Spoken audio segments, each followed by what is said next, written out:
Okay. How about that? You want your... Yeah, can you turn... There we go. That's better. Yeah, That's more clear. Yeah, I've got it turned up all the way. And your gain... Speak again. Say... Hey. Yeah. When it turns yellow, that means it's right at perfect. If it turns red, it's too much. So sounding good on my end. That's where... Do. Microphone check. Microphone check it. Are we live? We are on. Okay, it's still not showing up. Yeah, well, it will. Just give it a minute, man. It just, I'm going to post it on the Hunt page. Yo. If anybody's tuned in right now, we're just getting set up. There we go. Yep, we're up. That's tasty, good. Huh? That's good. It tastes like burnt fucking wood chips. That's what it tastes like. We're up. All right, let me go ahead and do this thing. Yeah, you got to post it into the Fort Bragg Hunt Club page. Yes, sir. We might as well have just called this fucking podcast the Fort Bragg Hunt Club because that's pretty much our that's base. What it is, but I think how copies. Yeah, no, it's cool. Okay, hold on. Oh, you posted one already? No, I posted hey, we're going to be live tonight while I was taking a shit. All right. Because this last week, for like the last, 4 or 5 months, my diet's been clean. It's been on point. And last week, I didn't want to go home. So I had to eat, and I went to the gas station on the corner of Wayside and Plank. Yes. There's 2 gas stations, but there's one on the corner of Rayford and Wayside, which is a Circle K. Well, I went to the other one and got a chicken sandwich. The one when you come out of it, you smell like fucking fried chicken. Yeah. And that started the downward spiral. And then I ate some cookies with my coffee. Geez. And so for a full week, I ate like a pork. And now I understand why this nation is fucking sick. Because I've been shitting. My blood sugar level has been off. Like I can feel it when it's off. It's almost like my sugar crashes or whatnot, and I get kind of tunnel vision. And I gotta drink something with sugar in it to get balanced. Yep. So I gotta get off that shit, man. Sorry, it always does this. Yeah, you're fine. I'm quiet. You're fine. We're live, but I'm gonna get on so that we can tonight.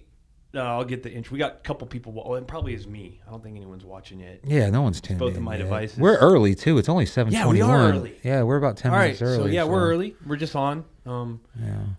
So we just got to bullshit now for 10 minutes because we do got to tackle the topic that we put out that you brought up. That article that Ranella's brother. Yeah. You call him maybe he's just a shitty hunter. I don't know, man. No. He's a really good hunter. Yeah, he's actually a better hunter than because he's Steve Ranella's older brother. Yeah. And I don't know if you ever watched. There's a documentary about Steve Ranella, or he may be made by him, called something about the stars. Stars. Yeah, I like that one. Well, don't he get into his brother? His brother packs alpacas and goes and camps and hunts for days. So I mean, he's a really good hunter. He just doesn't believe in all the hype. Well, he did. I just think that he woke up. There's two scenarios. He woke up feeling some type of way about his brother being super uber successful. Yeah. There's no doubt that Steve Ranella is now a millionaire. Mm-hmm. A multimillionaire. Oh yeah. And it's his multimillionaireness is cemented for the future. We got 6 people tuned in, so now we're picking up. Okay. Cool. Yeah, just ignore them. We'll get to the. I'm not saying ignore them, but we ain't gonna start entertaining questions right now. I'm gonna go ahead and do the little spiel. So welcome in tonight. Tonight's kind of chill. We don't have a guest this week, but it's just Buddy and I back to the old school originals. Just me and you, baby. Yeah, bro. I miss you. But we're gonna hit the chat tonight, and we're basically gonna do Q&As. If anyone has anything on the chat, we're gonna hit a topic tonight about hunting and social media. It's been brought up, it's been brought up on the page. Mm-hmm. There's been some hints, some passive aggressivism at, well, hell, maybe shit's happening now because there's a podcast about hunting Fort Bragg. Yeah. We're gonna address that with a pretty well-known name in hunting that y'all have definitely heard of. But there was an interesting article I sent Buddy last week, and it kind of changed my thoughts on putting everything out there sometimes. But it's the nature of the beast, I think, with this day. Yeah, what are you gonna do? Yeah.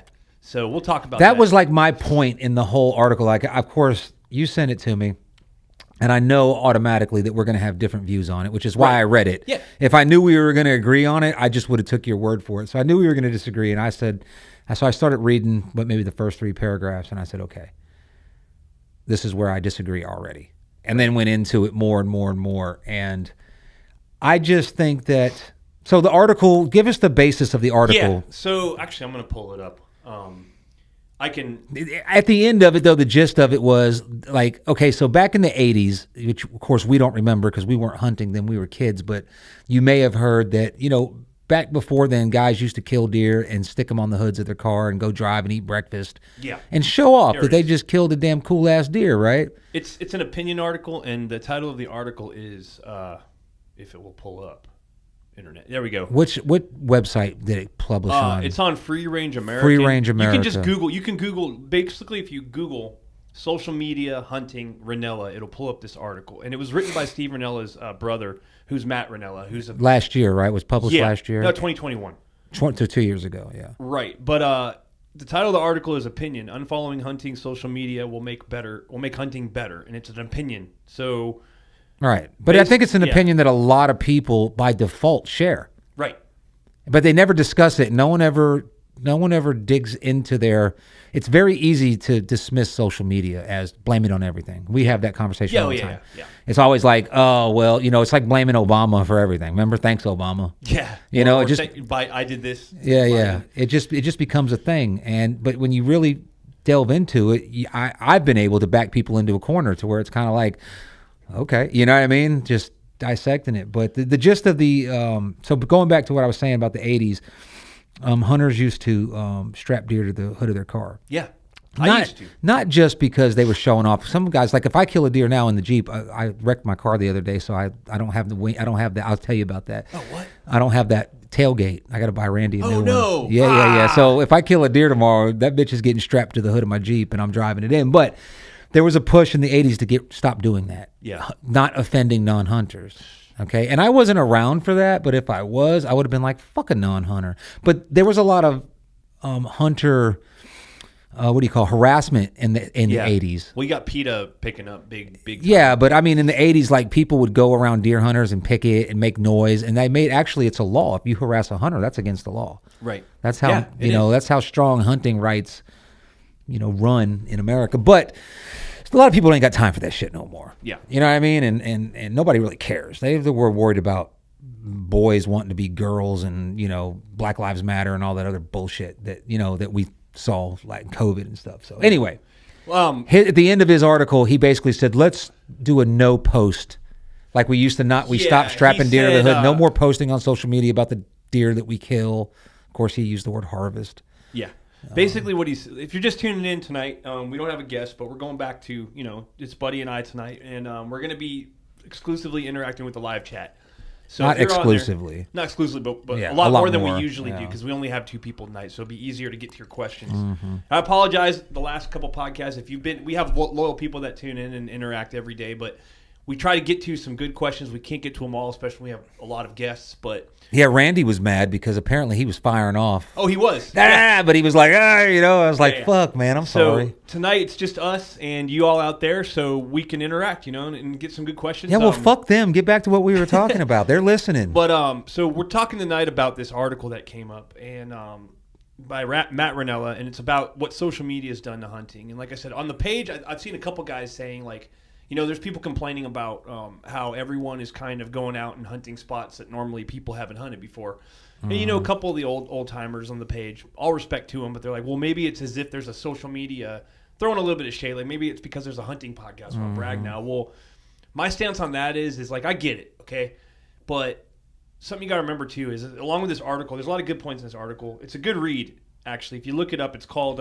we already got to that. Unfollowing you keep hunting. digressing. Yeah, but we got people checking in. Okay. So, sorry you're late, motherfuckers. Social media, unfollowing hunting on social media will make hunting better. And, it's with anything these days. Surfing as well. Like exclusive spots, they get on the internet now. Someone blows it up. Next thing you know, you got 10 people out there. Yeah, but that ruins it for you. Right. Not for the whole sport. It makes everybody involved in the sport, it makes it better. But if you've been hunting / surfing a spot that's been exclusively for you and the homies, and then all of a sudden it gets blown up on internet and now there's 1,000 people showing up a day, that didn't ruin surfing. It just ruined your personal experience. Right. But you see what I'm saying? One thing that was a good point in that article that he talks about, how before, if you were a local hunter and you wanted to hunt some farmer's land, most of the time you could go and knock on the door. And the farmer would be glad to give you permission. But now, because, and this is the cost of everything on the internet, the more people see it, the more money is to be made. Yeah, but that's good for the farmer. It's good for the farmer, but it also takes a lot away from it. So it's bad for you because now you got to spend money. Yeah, but what I'm saying is like it's kind of he talks about that in here. And it's a I good get point. no. I read the article, and it would be nice if I was a guy that used to be able to go and hunt farms for free. Yeah. But now there's people that are willing to give him money, and now I'm going to hate on him. I mean, I'm going to hate on the world because now I don't want to spend money because somebody else is willing to. Well, now it's made hunting land a premium. Yeah, that's good for the landowner. It's good, but at the same time, there's only so much land, you know. Yeah. And it's turning hunting into a freaking multi-$1,000 sport, you know. It's a lot of money. Yeah, that's turning. Well, it doesn't have to be. There's still some guys out there that are hanging on to the. Yeah. It don't get cold enough. The meat not worth it. I can kill deer in my jeans and flannel, and they're stick to that, you know. So you don't have to partake. Are you feeling peer pressured a little bit? No. Because now I know you got some First Light coming in. Yeah, I got that jacket. You were the fucking I ain't buying all that shit, Well, but you got some First Light coming in. Pants and a jacket. That's where I'm good at. Are you feel? I think he's feeling a little bit peer pressured. Nah, dude, I'm. It's okay. It's okay. You want to be cool. I don't think that it makes a difference, to be honest. But I scored. You know, I got. It really don't. It doesn't. But where it does, well, I will defend it. Maybe not the camo so much, but the quality. The clothing is constructed specifically for sitting, and being warm. And for clothes that I mean, let's be honest. I don't have a closet full of Sitka gear. I don't have like 8 pairs of pants. Like, you know what I'm saying? I got like 2 pairs of pants. I got 1 jacket, you know, and so you wear this stuff repetitively. Yeah. And you want the zippers to hold up. And if I did that with a pair of Magellan pants, if I wore a pair, you can do this, you can talk all the shit you want. Go get you a pair of Magellan pants. They're cheap. They're nice pants. Yeah. They're comfortable. But wear them bitches every fucking day. Yeah. Every day. I mean, I've been rocking the same pants for 2 seasons now, though. What are Besides they? the What pants are Magellan they? ones. The Magellan, what are they? Are those zippers not stuck or nothing like that? They're fine. The only thing that happened was, and it was my fault, was one of the buttons popped because I was in a hurry and my belt got stuck to it and I ripped it off. But, I mean, I don't know. But you're right. You know, there's some things, what was it? Some boots I had, some cheapo boots. And one season, the freaking soles came off. Yeah. And they were $60 rubber boots, but you know, I could have gone out and spent $40 more and had something that lasted. Right, but I'm gonna tell you, I've got a pair of I don't even know. They might be Magellan. The ones that I lost, that Guillermo found one of them for me. I've had those things for like 10 years, and I still use them. And even though I bought new ones about 2 years ago, I got the Lacrosse. Is that what they're called? Yeah. But I still use those, and they're still holding up, and I still hunt in them. So, you know, it's not all. But some of it's just about, I want it. Yeah. It's shiny. You know the monkey and the coconut? You ever heard that story? Oh, the monkey and the coconut? Yeah. I like shiny shit. Yeah. I'm sorry. You know? I didn't grow up rich. I didn't grow up a poor black child in the ghetto, but I didn't grow up rich. So now I see stuff I want, and I get it. I'm the same way. I mean, you know, I think that there's no reason why you can't go up in a tree in a freaking clown suit and kill deer if you know what the hell you're doing. Yeah. That's why I bought that orange ghillie. Yeah, that was. Man, I'm at the put that bitch in black and white. You'll look like a fucking tree. Yeah. I mean, I put it in black and white because I think I showed it to John or Jody, and we were laughing about it. You know. Yeah. They didn't get the pun or the gist of the joke. If you're not on the page, you probably don't get it entirely. But yeah. Yeah. It was the hall monitor making fun of himself, but that's cool. That's cool. But you put it in black and white or deer vision, which is kind of like a yellowish blue black and white. It looks like a fucking bush, bro. So Jonathan Holloway says, tell Buddy to wake up. And also, he's asking questions via text because he's watching on his TV. Buddy's phone is our camera right now. So if you're texting him, you can text me. Because I cannot. Why don't you just? Is that Jonathan? Why don't you just fucking ask the question? Oh, he wants VIP access. Yeah. He wants access to the Kings. Yeah, go ahead and touch my phone. Jonathan's like, I got a backstage pass, motherfucker. But I mean, I stand like as far as like social media and hunting, I can't say I stand on one side because I used to be totally anti-Facebook everything. Yeah. I used to think Facebook fucking ruins everything. And you know another thing too though is it's a weird evolution that's happened because of Facebook where you've got a niche for everything now. Like before, but to me that's a good thing. It's good, but sometimes it's overwhelming, man, cuz it's like can I just like how do I explain this? How does this make sense? It's like I can explain it for you. Can I just enjoy something without having to have a million fucking, ways to do it? You know, there's for instance, Civil War reenacting, right? Mm-hmm. Used to be 2 sides of the hobby. That's it. You had the super authentic dudes who did everything to the T, and then you had the people that were just out doing it for fun. We called them farbs, right? Mm-hmm. Now you've got all these organizations, you've got all these little separate groups, and there's a lot of animosity between them. Mm-hmm. When back in the day, people used to go out and you would have freaking 20,000 people at a reenactment, right? Mm-hmm. And most of them were not authentic. And you had your little group of authentics, but everyone was out doing the same thing. But then all this animosity kind of tore the hobby down, and it caused a lot of people to say, man, I don't want to be a part of this anymore just because it's bullshit. I think that's men, though. I think that even that time that you fantasize about, that when it was so good. I don't even think it was good. It was you know what I mean? But not you per se, but most people think about, a time when things were much simpler. Yeah. Most of the time, that's a time that you never experienced. That's called, what's the word for it? God damn it. I don't know. What's remnant? Like you think about when your grandpa was a kid and you think, times were simple, and you think that's where you want to be as a fantasy. Yeah. Because if you took 20,000 men then, right, versus 20,000 men now, you're going to have the same fucking problems. You're going to have the same issues. Exactly. You're going to have your fucking Randy Wobbles out there that are talking shit and want to be the king of everything. You're going to have the Brennans out there. You're going to have the buddies out there that are just talking shit for talking shit's sake. And you're going to have people in there that like the fucking guy that don't like the whole deconflict thing that I had to make the fucking post about, this ain't the place to be a dick, like, because you woke up this morning and decided that you didn't like yourself. So now everybody sucks. You're going to have that. You're going to have that everywhere. So now you just have more people. You're just exposed to it, I guess, more. Yeah. But I think that social media and internet and all that, I think it's great. I think it's the best thing that could happen to us as a species of people. I don't want to be those simple people. Those simple people got us to where we're at. Those simple people sat down and figured out, shit sucks right now.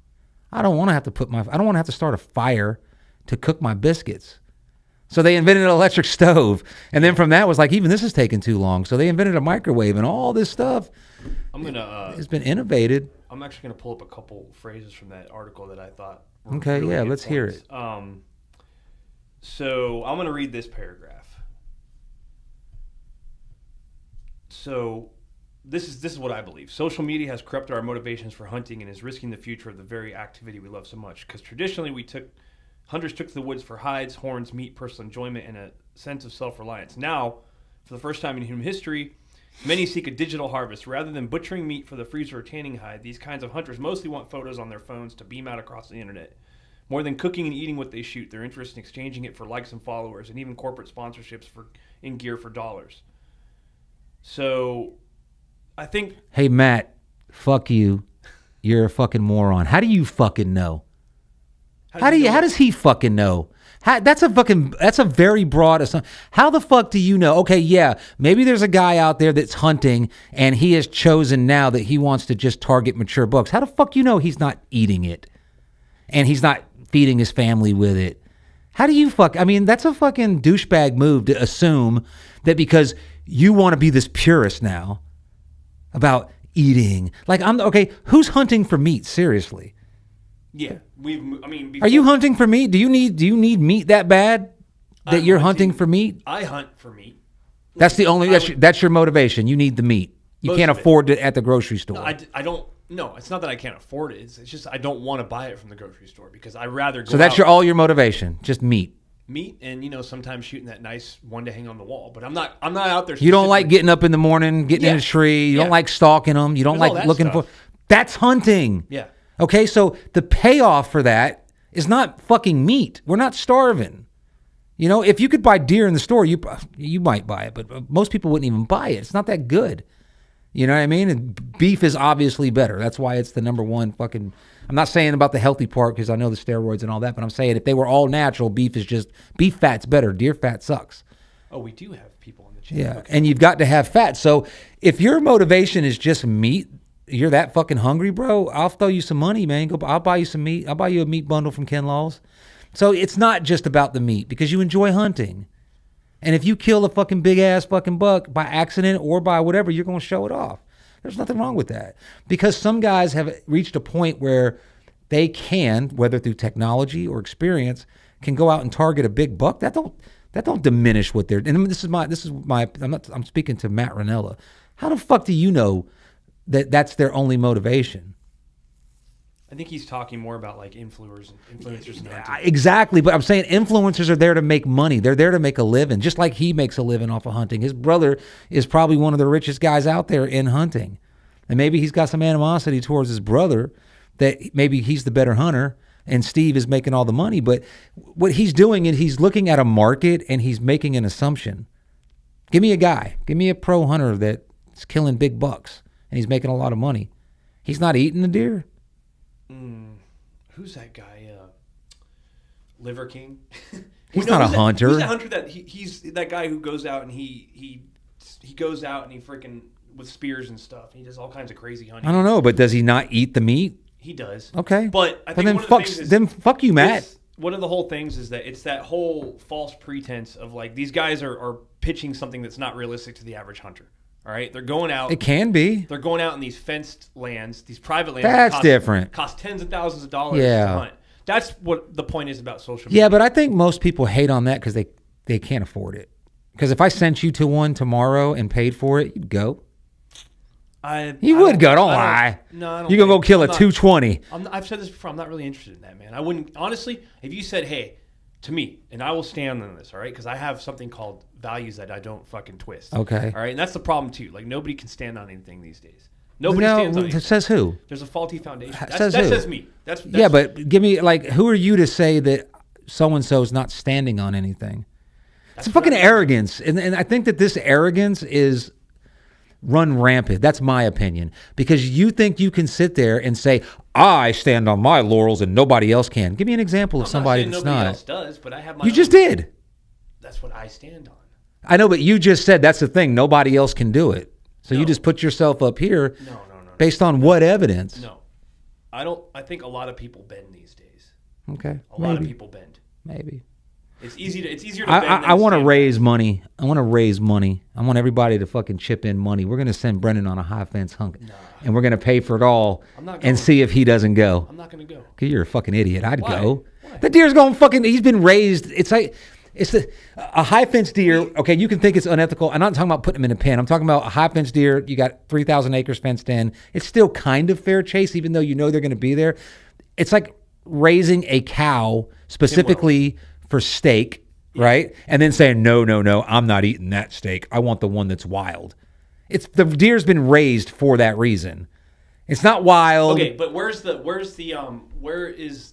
that's great. You know, I get it. If you don't hunt at all and that's your only chance to get out and shoot a deer. No. Cool. No. Where else are you going to find a 220 fucking non-typical all twisted up? They very rarely grow like that in the wild.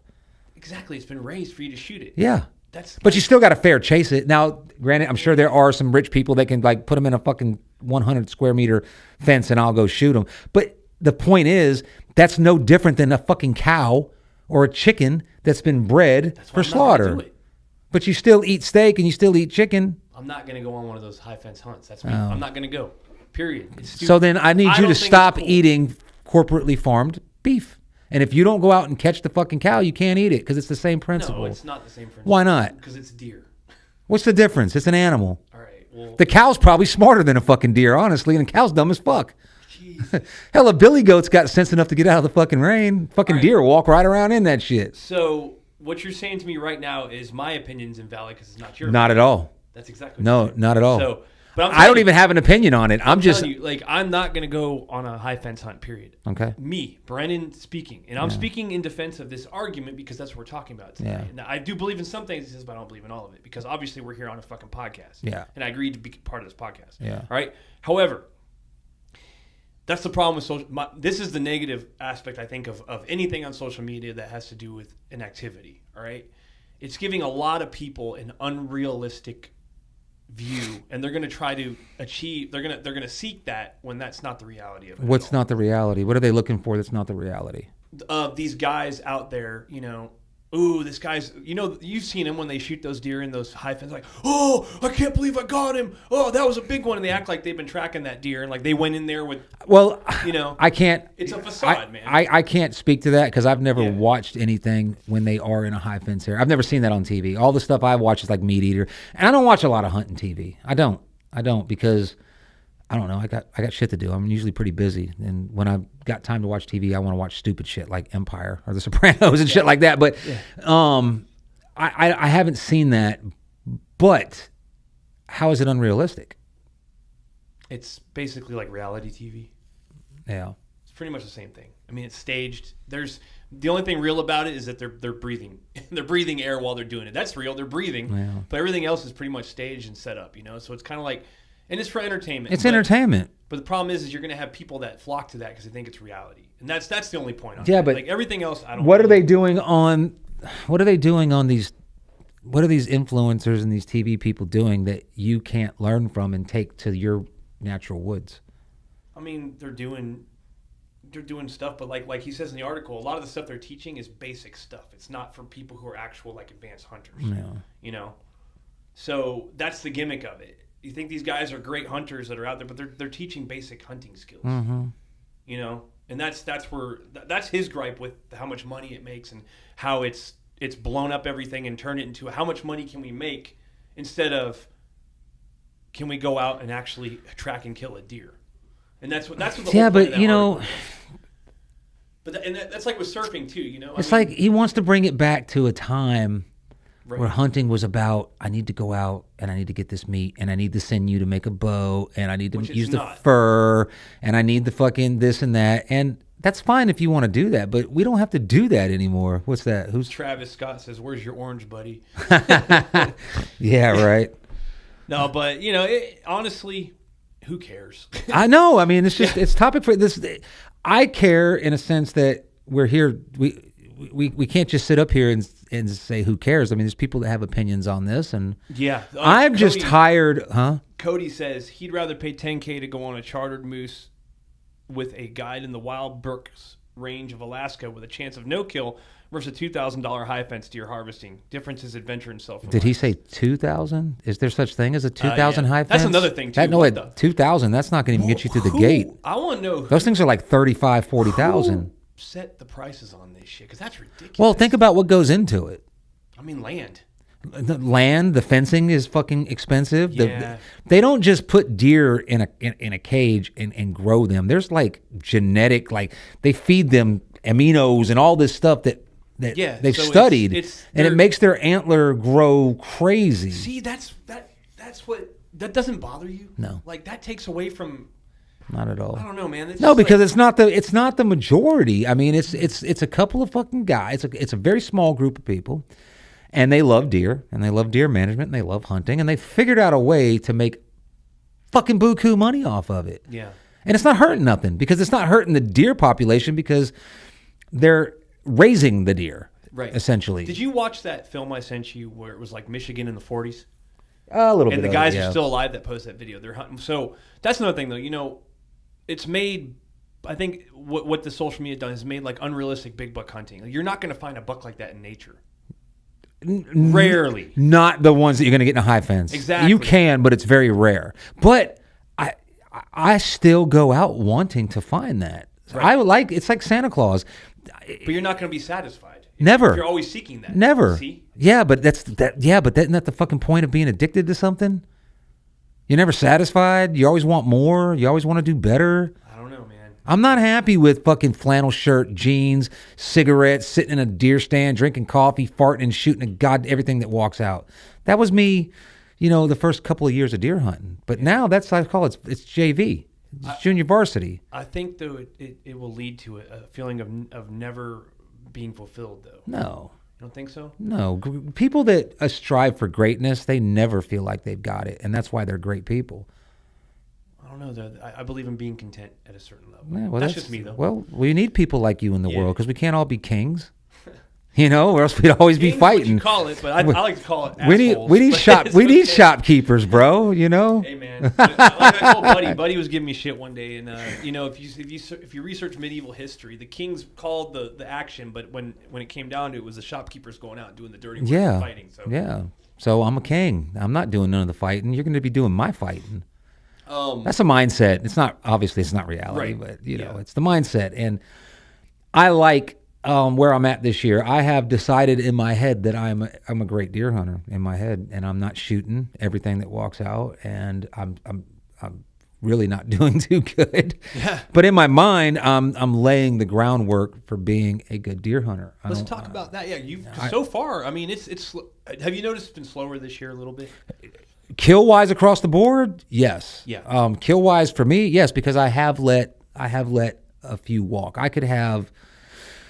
Well, 2 fuck ups. 3. I got busted once. I had one last. I got night. busted twice. The one I couldn't get the shot on because I was in that new hunting platform. I've let a couple doe walk. I had some walk under my stand, under my ass. Just letting him walk. A little buck, a little 4-pointer. I don't know if I could have got him. I mean, he was 35 yards. I still could have shot him, but I haven't had the success because I'm hunting differently. See, I'm not doing the same things that I have been doing that have usually had me at about 3 to 4 deer by now. Yeah, I mean, last season I think by this time we'd already dropped a few. Yeah, I was halfway down my tags, but that's something too because I found myself longing for something that I may not find again this season, which is that big buck that I missed a shot at. Well, I didn't miss a shot, but I had a chance. I didn't take it. Yeah, fucking 35 yards. Well, that one. No, that was. He was 80 yards. No, dude. He's like 40. No, he wasn't 40, dude. I will still go out in my tree and I will. I went to where I went to where we found your arrow, where we picked up your arrow. Where you shot the doe. I'm not saying the buck. Where the doe got hit and ranged the tree. It was 35 yards. Nah, I'm still gonna claim more. You can claim all you want. Yeah. So. I don't think you went to the same. And I didn't even say that publicly. I kept that between me and you because you said it was 65 yards.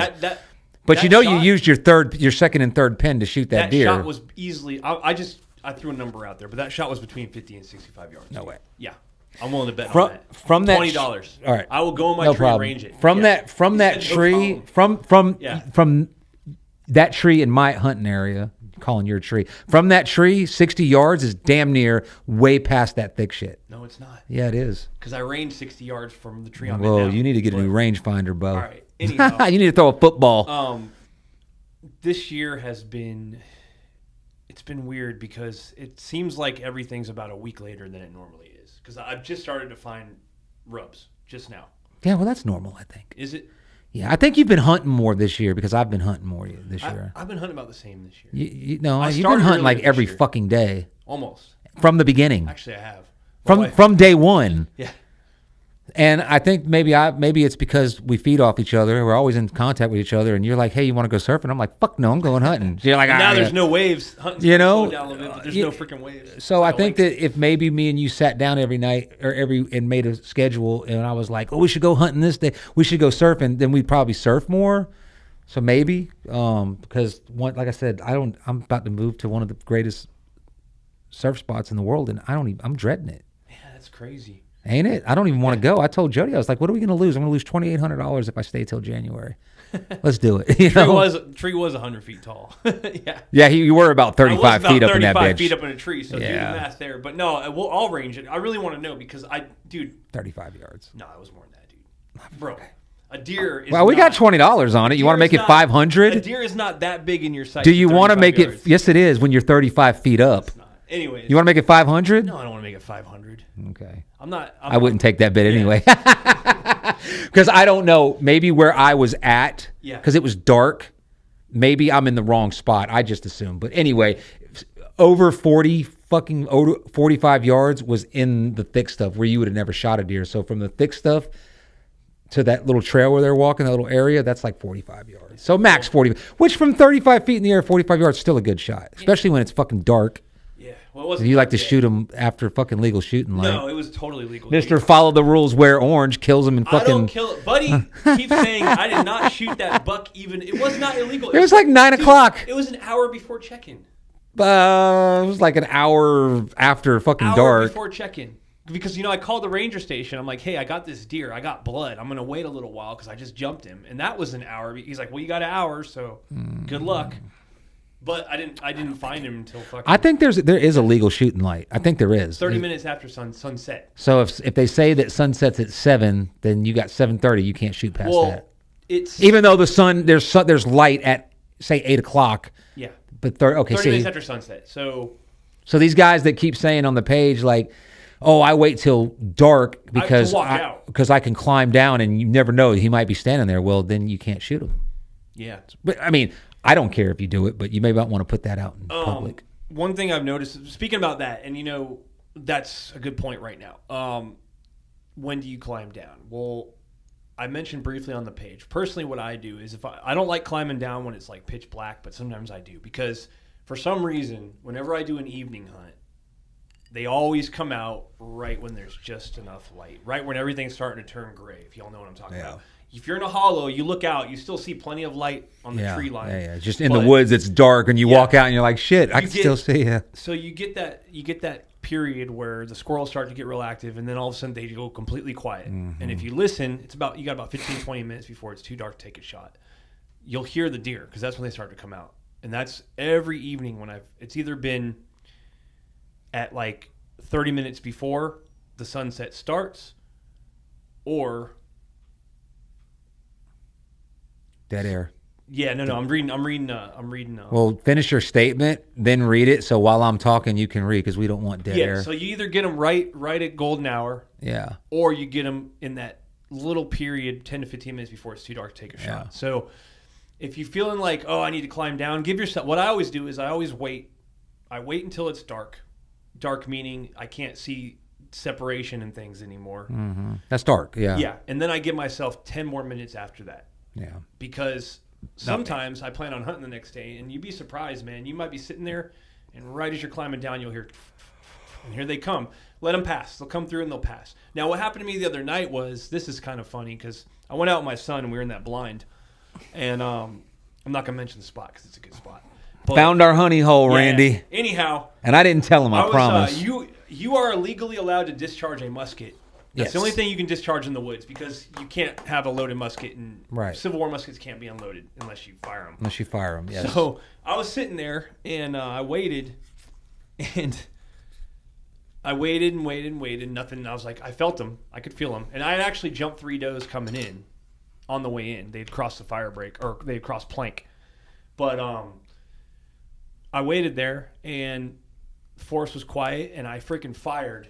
I fired into the ground, and as soon as I fired, it must have been, I don't think it was the gunshot that started them. I honestly think it was the smell of the powder. Because that's a real distinct smell. It's like rotten eggs. As soon as I fired, I could hear fucking, and that doe started blowing, and she was maybe 20 feet from me. I couldn't see her. Oh, shit. But I was like, son of a bitch. Yeah, they got right up on me, but that was just funny. So, end of nautical twilight. Yeah, that's the time, I believe, when... Yeah, it's 30 minutes after that when it's no shooting hours. Right. But hunting at sunset's tricky anyhow. My feeling is this: if the sunset, what was the sunset last time we hunted? 7:15. Yeah, 7:15 it was dark. Yeah, so like today, 7 o'clock. Today it got dark real quick. So yeah, so I usually have this feeling that if I have, let's say the sunset's at 7:20, if I haven't seen a deer by 7 o'clock, I ain't seeing one. That's just the way it goes. It starts to get dark, and when I can't make out a deer, say at 25 yards, I climb down. I don't see no point in sitting there till dark. It's safer, it's easier. I can get out more quietly if I can fucking see in my peripheral. Yeah. So I like to I'm usually at my truck and getting undressed right as it gets dark. Yeah. You see what I'm saying? Do you think, I don't know, man, because I'm mixed on that, because I feel like if you get out too early, you're going to push them. They're usually deer, I don't think they know. When you're climbing down a tree, they don't look at you and say, oh, there's a human climb. They don't know. They're dumb. Yeah. I don't know. But then there's all the thing. What are you going to do? You can't sit up there till 9 o'clock. You can't shoot them if you can't see them. Let's say, what I hate about evening hunting too is if they're not out by a certain time. Like I don't like, if I haven't taken a shot by like twilight, I get kind of anxious too, because I know if I shoot a good one, it's going to be a bitch to track sometimes. You got to work outside. Yeah, think about the work. That's what I thought about that doe. I had a nice doe behind me one morning. She was only like maybe 5 yards from my tree. Yeah. And I looked at her and I was like, okay, it's morning time. I want to hunt this afternoon, and if I kill her, I'm going to have to drag her out, and then I got to clean and do all the work. So I said, okay, I'm going to do a catch and release. I'm going to take a picture, because Randy will give me shit. They ain't killing her, and I'm not going to take a picture. And as soon as I went like that, the baby behind it, I didn't see, was directly at my 6, she saw me move. Yeah. So I got busted, but I already decided, okay, I'm not, because I knew where they were going. They were Right. they were going to walk that way. This time of year, evening, I say, produces more, honestly.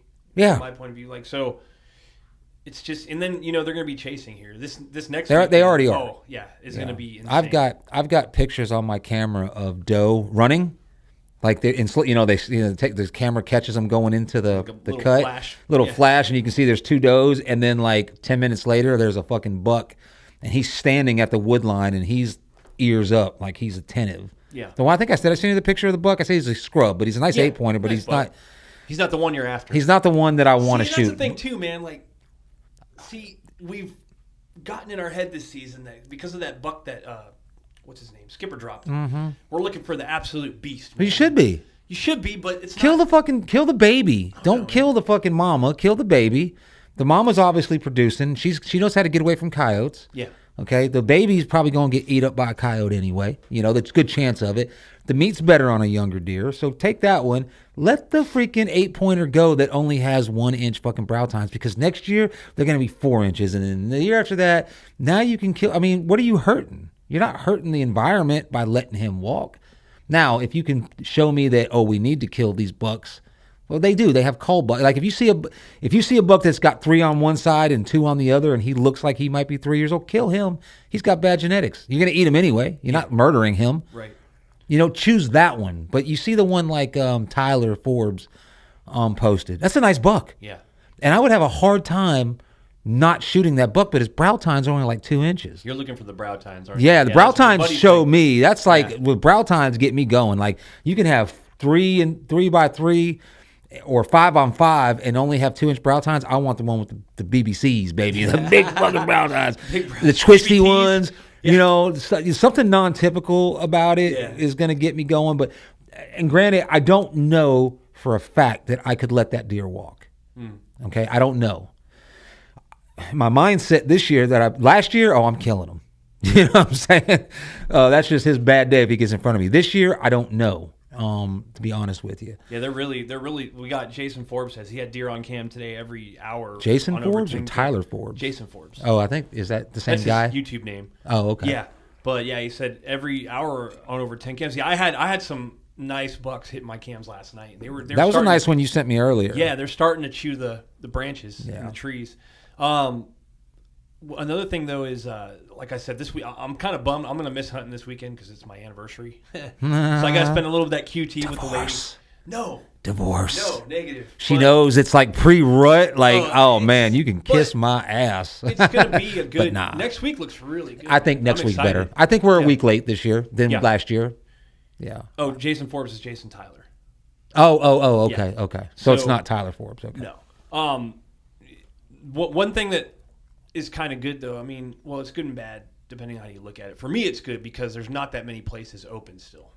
It's because the Marines are still in town. We talked about that. For rifle. For rifle. Yeah. Yeah. It seems like there's a lot less places open this year, this time of season. Than there was last year. I don't know. I don't keep. Maybe we should ask Skipper because he keeps the fucking journal. He'd probably tell you exactly what was open to the day. Yeah. Which it kind of sucks because like it limits everyone's options unless you're bow hunting. Because I mean, everywhere's always open for bow usually. Yeah. That's another thing too. I took my rifle out, I think Saturday. New spot. The Ruger? Yeah, I love that gun. Nice.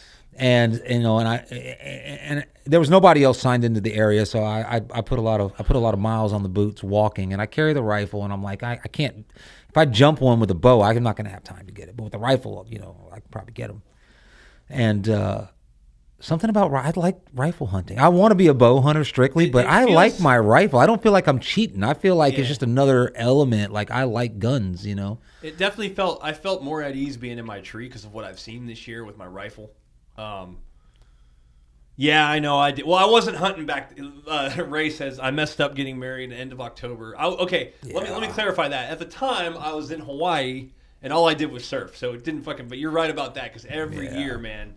Damn. This year we're actually going somewhere. We didn't go somewhere last year. I just hunted. Yeah, well, I mean, if you got to do it, this weekend is exciting because if you've been hunting every fucking day since September 9th. This is the week. Every week you're like, oh, it's getting better. And it is. It's getting better and better, but it's not there yet. I think that after this weekend, So after this weekend coming up is going to be like Halloween. Yeah. I think from there you're going to see. And then I only got 3 weeks left. Yeah, Buddy does, but I'll be here. Yeah, the deer impression. I was packing today. We were moving some stuff into storage, little by little.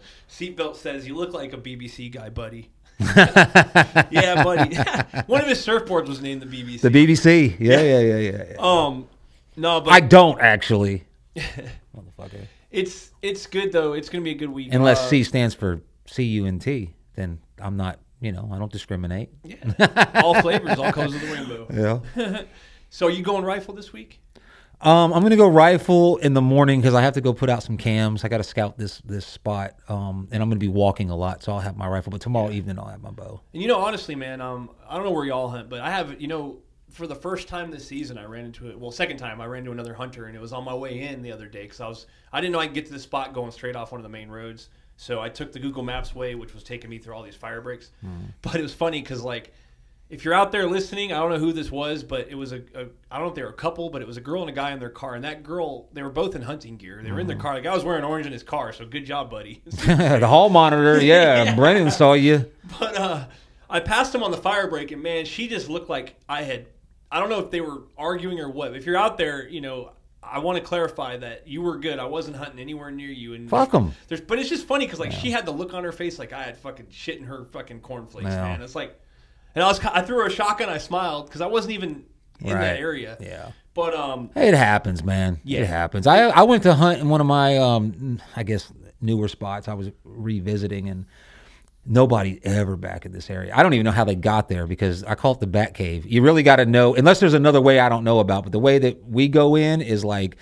You wouldn't. I've given someone directions and they're like, oh, I can't find it. Like where? And it's right in front of them. Yeah. But I pull up and I have to pee real bad, and I jump out the Jeep and I run around the back of it and I start pissing, and I look over and I see a car, gold colored SUV. I think I posted about it.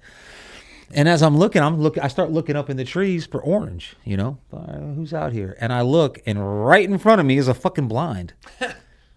Right off the car, like maybe 15 feet off the car, there's a blind, and there was no orange on top. So I went to another spot, but it rarely happens. It's funny because opening day of rifle, I actually thought about. I've never done this. I've never been to any of the NTAs, but Saturday night I was up late, or Friday night, and I got my ghillie suit in, my stupid fucking orange, ridiculous ghillie. That thing looks pretty dope, actually. But I call that. I had a plan. I'm like, fuck it, I'm gonna go to NTA 8 in my ghillie suit. But dude, I'm gonna tell you what. I couldn't get in. 12 midnight. By 12:01, that bitch was full.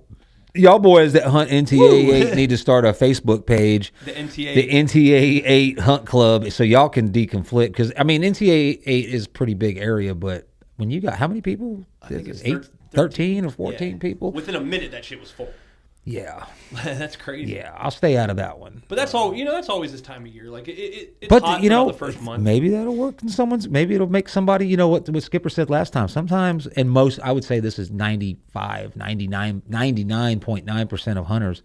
They ain't supposed to see the deer. They just get lucky. Yeah. They're in a spot that looks deery, and they're just like, all right, I'm hunting. The wife let me go, and I got the kids are in camp or whatever the fuck.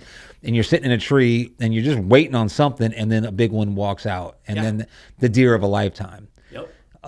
Which is cool.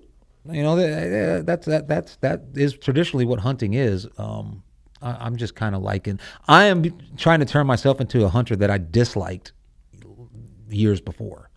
The trophy hunter. The trophy hunter. Yeah. See, you've evolved.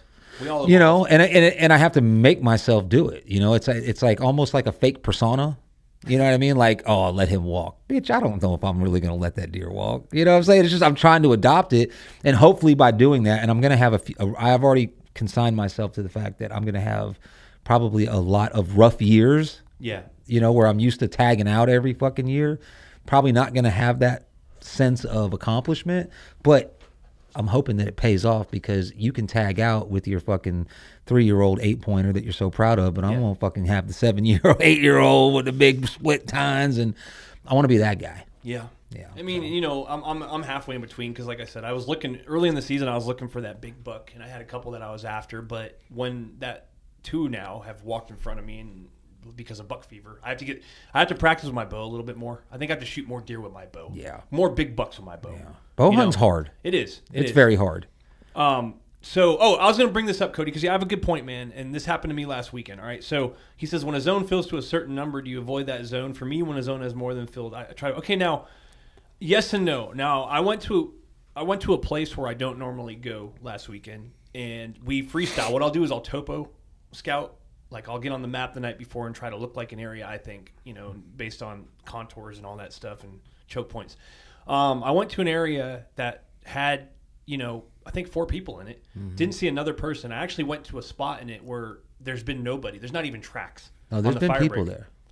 There's been people there for years. Where I went? You know where I went. You talking about the honey hole? No. Okay. Spot.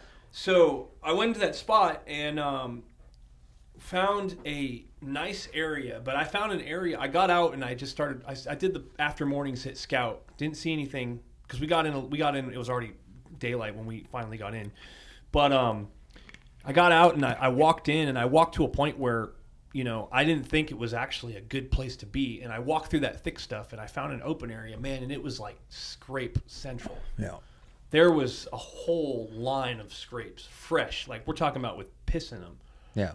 So I was like, damn, so I'm going to start doing that more and just, have my strategy is I always have at least 4 areas in my head when I go to sign out because there's been one time where I've actually been out hunting where I got in late and I passed 4 people going in. I felt like a piece of shit, but I got in my tree and got a deer that night anyhow. Don't you hate so we all got 3 or 4 spots at least. Yeah. Some people got more, but you juggle the day before. Where am I going to go? Yeah. Where am I going to go? And then you decide you're going to go there and then you decide, you run into somebody and now you got to go to your plan B, but your plan B is like, fuck. Yeah. I don't want to go there. Like, it's all luck because like, sometimes I've sworn I've gotten out and everything goes wrong. Everything goes wrong. I had a time where I fucking got up in the tree and my damn quiver came off my bow as I was pulling it up and I was sweating my ass off. And that happened to me. You know what I did? What's that? MacGyvered that shit. My fucking my tow rope's got a weight on it. Oh.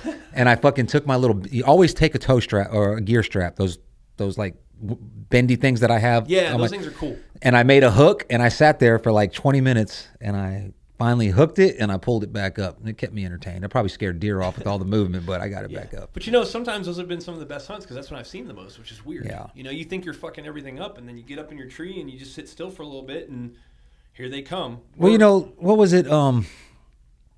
Sunday. I had my whole day mapped out. I spent 4 hours walking. That's when I found, it's funny. I found a balloon. Remember I took the picture of you and Jonathan and around that balloon, as I was walking in that area, I found 3 rubs and a communal scrape right in the area where that balloon came down. So maybe there's something to that theory. I don't know. But I knew where I was going to go that evening. And fucking Randy goes out freestyle to a new area that he's never hunted. I've never hunted. Mm-hmm. And he goes out there and he starts going off about all the sign, right? So he's like, come out here and sit over here. And I'm like, no, fuck that. But, I went. You know what I mean? Just part of it. I went. And I ended up climbing a tree and getting set up. And I finally read my text message and he was like, is that you walking around down there? That is. Finally, I got eyes on his orange through the fucking draw. We were like maybe 50, 60 yards apart. But it was on one side of it. You didn't even know it though, huh? I didn't even know it because I had already seen where he was at, but I was in one area. Anyway, you know how shit in the woods, for me anyway, gets turned around. So I decide this is a fucking dumb spot. So I climb down and I walk to another tree. And in the process, I dropped one of my fucking First Light gloves, which I love. Yeah. And that's where the whole thing, I told him, I said, you might as well fucking quit hunting because I'm finding this fucking glove. Oh, God. I was joking. Yeah. I went down and I looked, didn't find it. Then it got dark, so I climbed down, and before it got really dark, I went over and looked again. I couldn't find it. So he comes, packs his shit up, comes around, we get the spotlights out, we walk, and I walk my little thing, and he's following me, and I walk up, and I was like, oh, we're in here. He fucking looks down and goes, here it is. The motherfucker's got eagle eyes, man. Like literally in the dark with a flashlight. If you scout and it's a camouflage glove and a pile of fucking bark. You know when you climb the tree, it fucking drops all that bark on there. So, yeah. So there's another thing. Like I second guess myself. And every time I've done that, he's done that to me twice now. Mm-hmm. Not that he did it. It's just like, yeah, he gets excited. Let's go here. And I'm like, well, shit. Maybe because he's really good at finding sign and he's traditionally good at killing deer. Randy says, here we go. He's on the chat. Well, he's good at it. So so I'm like, all right, fuck, it'll be fun. It's fun when you're fucking hunting around your homies and you text back and forth. And then I get the spy point camera goes off and there's 3 does and 2 bucks where I was supposed to go. Oh, we were supposed to. In daylight, like at like 4 or 5 o'clock. Yep. And yeah, so, but you know, it's all fun, man. Oh yeah. I still love it, but yeah. So as far as if there's a lot of people signed in, it really all depends. If my area that I have, and I say my area, the area that I'm going to go to, if there's nobody in that area, I don't care if there's 30 people over there. You know, traditionally, I'm just going to go to my spot, and maybe it works out. Maybe because you're over there rattling and blowing your fucking your butt call like a kazoo. Maybe he stays the fuck, like Skipper said. I'll wait for you to go in, and then he gonna go around you. Stir him up, yeah. Yeah. So sometimes it can work to your advantage. And that's another thing that I'm doing this year, and I actually like it better. I don't go in at fucking dark. Like try to get there at 4 o'clock in the morning. That's a new thing that I've been doing as well, and it does work better. Yeah. You know? I haven't been like successful yet. Like I haven't gone in after daylight and killed a big buck, so I can say that it works. But I can definitely be more quiet. Right. And you know, if you go in at dark, you can't really see the trees very good. So you climb a tree and then you get up there and you're like, fuck, spot, man, I should have went to that tree. Yeah. Well, if you just wait, I'm not saying go in when the sun's blazing, but just when it's like, if the sun rises 7 o'clock, you know, at 6:30 it starts to kind of get light. Yeah. I go about 6:45. You know what I'm saying? By the time I get to the area that I'm going to, I can kind of see now, and I can see the cover. We've got some people on the chat. Yeah. What's up? Buddy Arts. This is what Buddy's right. Hunt Stand does this as well. There's a feature where you can trace your trail. Mm-hmm. So it's on Onyx. You can set it up as a trail, and it will start recording your path.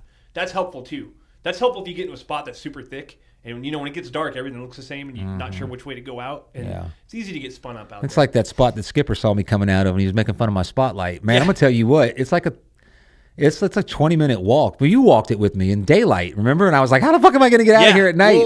Well, I've never come out the same way. That night when I got that doe with my bow, Buddy and I we got turned around, and that whole area is only like maybe how many square yards because it's a corner. Yeah. Oh, so and then Gary Matyock says at Buddy, he just started doing the after daylight walk-in, and it's a game changer. Man. Yeah, it really is. And I got that from Jonathan Holloway, so I want to give him credit for that. Another thing about the tree, picking a tree, Brian Ward, just go with your gut, dude. Always, if you know, don't be like, all right, just pick a fucking random tree, but think about if you're in that area and you have an idea of where you think they're coming from, go with your gut. Because like I said, so many times I've done the same thing, and I've second and third guessed myself, and I finally went with the tree, another tree, and every time it seems when I don't pick that tree, the deer go right by that tree. Yeah. Always. And that's happened to me the last 5 times I've seen deer. Yeah.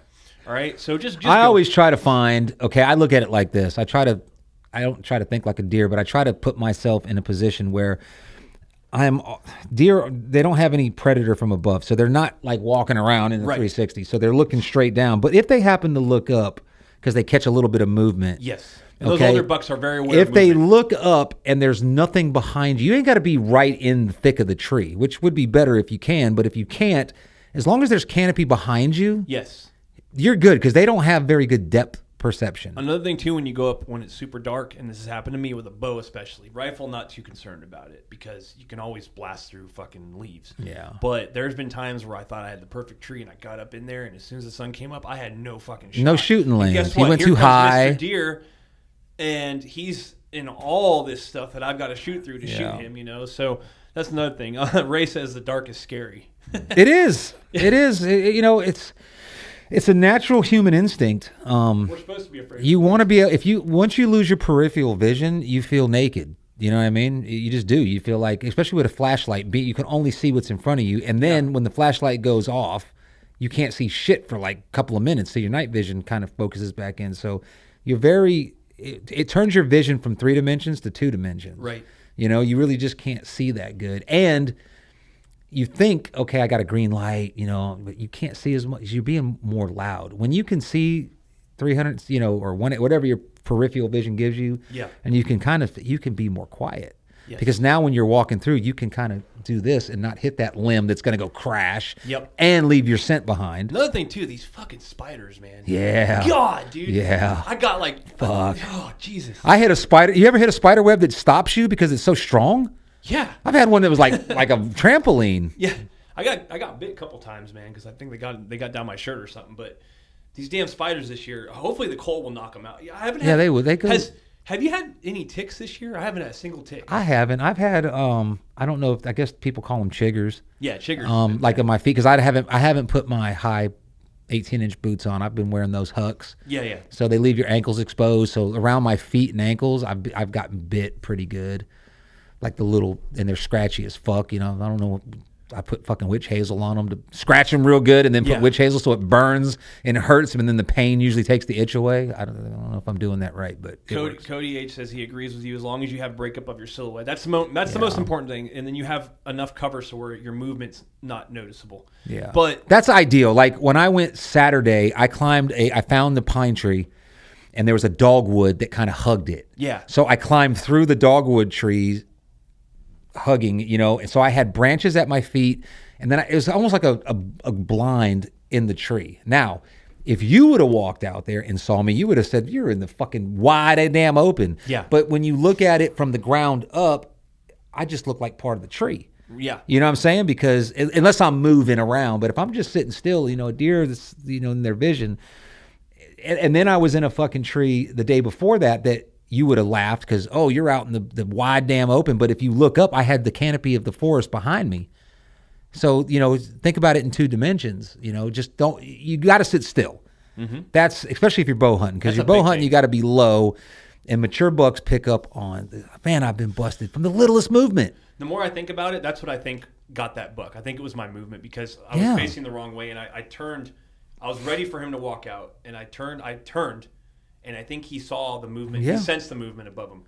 Hey, their eyeballs, we have predatorial eyes. So our eyes, like a dog, they are forward. So we're focused in this area. Deer have those fucking eyes like on the side of their head, and their peripheral runs above. Right. So even when their head's down, they can still catch little movement up above them. I searched. They do have a blind spot directly. In the front. Yeah. That's cool. That's why they'll turn their head to look at you. If they look straight at you, they're not looking at you. You think they're staring at you. Maybe they can see you if you're moving around, but if you're still. But I've had deer like that one missed opportunity on that very fucking mature buck. Mm-hmm. We were like eye to eye contact because I was only like, I don't know, 14, 15 feet off the ground. Mm-hmm. And he was 15 yards away. So he was looking and I was staying still and he was looking right at me. And I'm like, oh shit, does this motherfucker see me? But he can't because you're not moving. Oh, we have a good question. Ray, I'm going to get on that because I actually, last couple of times out, I heard rattling and there was no other hunters around me. So he said, when did the bucks start reacting to grunts and rattling? They've been reacting to grunts. That big boy I had come in under my stand, he came in, he was headed, I was facing him. I was facing the west because the sun was setting behind me. Mm-hmm. Well, it wasn't setting, but it was going down. Gotcha. And he was going, let's see, so west. I was facing east, all right? He was going north to south. He was heading straight. When he went into the bushes and I no longer have visual of him, I went down and let out a grunt, and that's what got him coming towards me. Mm-hmm. He made a beeline for me. I think to answer his question too, to expand on it, it's the type of grunt. Yes. They're not going to respond to a long, like during the rut, they'll give out that long burr. Right now they're responding to burr. Just like, hey. It's another buck saying, hey. Like, what's up? Hey, what's up? As far as rattling, the other morning I heard rattling really brief, but it was definitely rattling, and that was about a week ago. Yeah. So I would say now they're going to start. As far as responding to the rattle, I don't know if I think it might be is responding to okay, so the rattle call is designed to hit it and piss a deer off. Yeah. And he'll come charging in like, who the fuck? Or and just a curious young buck who's like, oh, hey, a fight. So what I've been doing, and like I said, I haven't been successful with it actually ever this time of year, but I'll take my rattle and I'll do it lightly. Like imagine your 2 kids wrestling. Yes. Just very lightly, nothing very aggressive. I have had them respond during the rut to aggressive rattling, and they come out, and you'll know it. Now, if they come out 20 minutes later, they heard it, and they just come in to investigate. But if he's in the area and it's rut, he's going to come in like pissed. Mm-hmm. And that's only happened to me one time, and it's almost like I didn't expect it. I wasn't even ready for it. No. Yeah. So we've got a question on one of the have we been seeing more deer movement in the mornings? Everything I've seen in person has been mid-afternoon to evenings. Yeah. Now on cams in spots I haven't been it's been morning, 7 a.m. Yeah. About up until a week ago, I was getting like between 3 and 5 a.m. But now I'm getting on my cameras, I'm getting like between 6 and 7. I've only got 3 cell cams running right now, and the one camera that gets hit 3 times a day, the majority of the fucking hits I'm getting at like 3 o'clock in the afternoon. Yeah. And they come out in the evening too, Well, but they're the always out there weather's between like 2:30 and 3 o'clock, and it's Yeah. bucks and does. Yeah. And I've got does running. I think I was talking about this when we first started. They're running. You can tell, they're running. They're not standing still. And then like 5 minutes later, there's 2 bucks in the area, and one of them is standing like he looks like he's looking. Yeah. So he was harassing. Young buck, Yep. 8-pointer, but not a very mature buck. For most of those shooters. For most people, Yeah. a mounter. Yeah. I mean, he was big and tall. He just had small brow tines. Yep. But I think 95% of the people that shoot that buck's mounting him shoulder. Yeah. He was so and tall. It's going to be mostly like Younger. evening until about December now. But I have been getting a lot of middle of the night. Well, I don't know. During rut, it's any time of day. Yeah. I don't think that's all they're chasing. doing. Yeah, they're they're not chasing. really sleeping. They're not really. They'll start doing most of their feeding now because they know they need proteins. Yep. And so acorns are starting to drop. So Yeah, they are. So when you find a good acorn tree, if you can get in that acorn tree, get in that motherfucker. That's yeah. what I would say. Yep. Or get around it. Don't focus on rubs. I know a lot of people are finding rubs and they're like, oh, I'm setting up right above the rubs. They're not. They're just, marking. They're not coming by and checking that. And even like maybe now they'll start, if you find a scrape that's really hit, like a hot scrape, you can set up on that. But you find these area where there's like 5 scrapes, I wouldn't focus too much on that. I would try to find out where they're eating. Mm-hmm. Okay, so what I did the other day, and with the help of Sensei, Jonathan Holloway, he's become my abs. I'm texting him. This motherfucker's at work or trying to eat or sleep, and I'm like, okay. So I go up and I find the access where they're coming from, and I went and found out where they were eating, and then in the process of find out what they could possibly be eating, I found scrapes and rubs. And another thing that dawned on me is if you ever find yourself walking through the woods and you're wondering, where the fuck are these deer walking? If you stop and look down, you're going to see that they're walking on the same trail you are.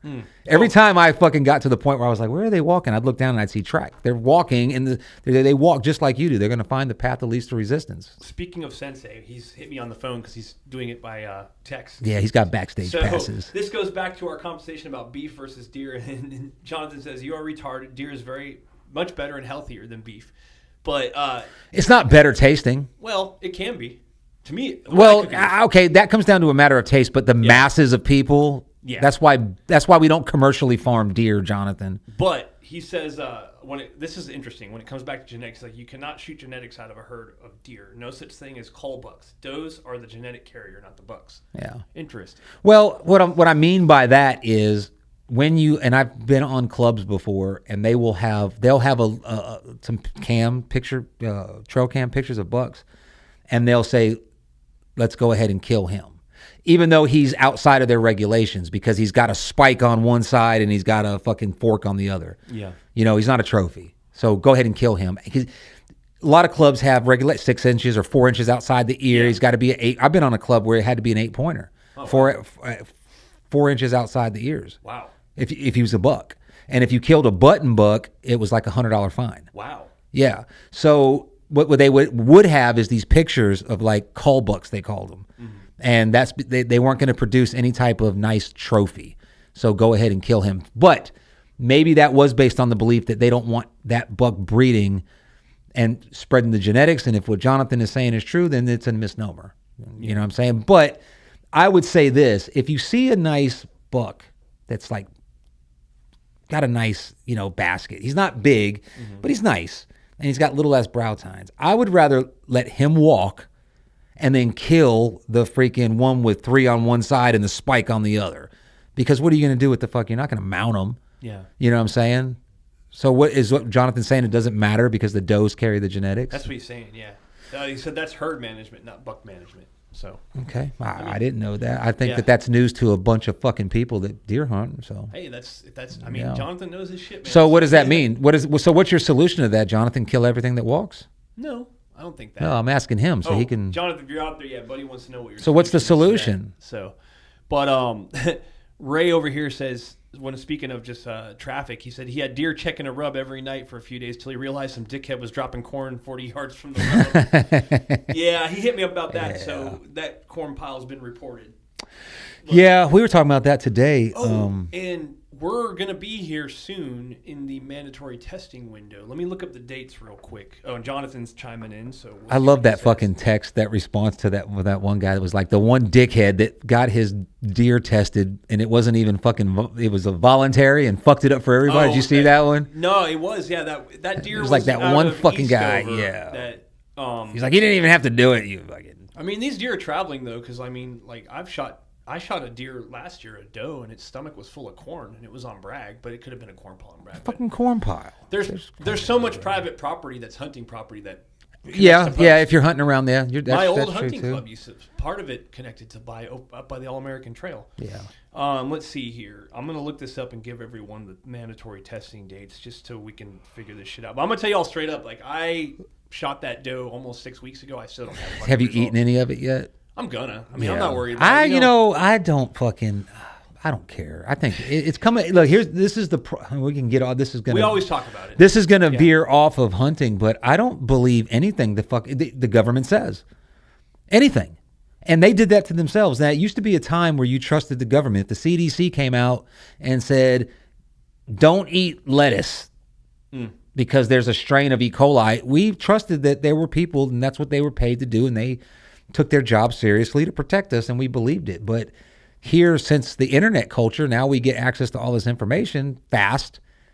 They've been caught in so many lies that I don't fuck. If they say that CWD is harmful, I just think that CWD don't even exist. That's how bad they fucked up. I feel you. I mean, It's like COVID. It's the same. It goes back to COVID. So let's see for Cumberland County. Okay, so I'm going to go ahead and read. So Bladen, Cumberland, Harnett, and Hoke, and Robeson and Sampson have That's all we have to worry about. Mandatory testing from November 11th until November 26th. Okay. I don't know, man. But yet you turned yours in 6 weeks ago and got no results. Still no results. So how many people like that right there tells you want us to do something, but you can't even fucking manage your system right. It's like I don't want to wait. What do I do? Well, if you're going to institute something like that, I would hope that the people in charge would say, okay, we got to come up with a way that we can get these results back to these people, or else why fucking do it? You're going to have more people not doing it now. Yep.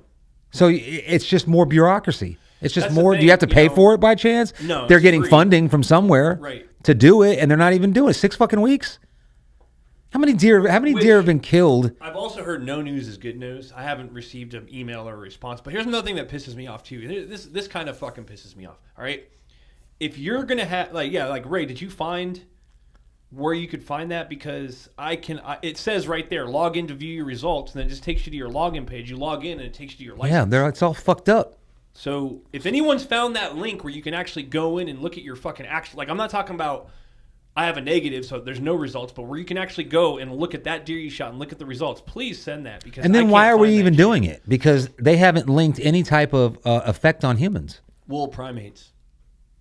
We're not primates, are we? I mean, we're similarly built, I guess you can say. Yeah. But, well, if no news is good news, then I'm going to eat that deer still. Because, I had plenty of deer last year I shot, and it was present last year, just they found that one test. So, what's to say that I haven't already eaten? You probably already have. Or maybe, I don't know. I don't follow stuff like that, really. I don't really care. I'm not too worried about it. I just know that, it's going to cause a lot of hiccups when it's rut, because that's basically our 2 weeks is like the most busiest time of deer hunting in this area, when people hunt the most, get the most deer.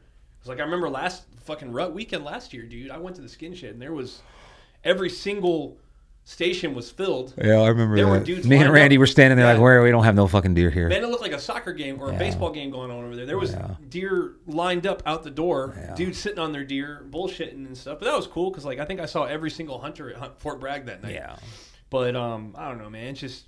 But you know what I didn't like about that when I went up there? There was no.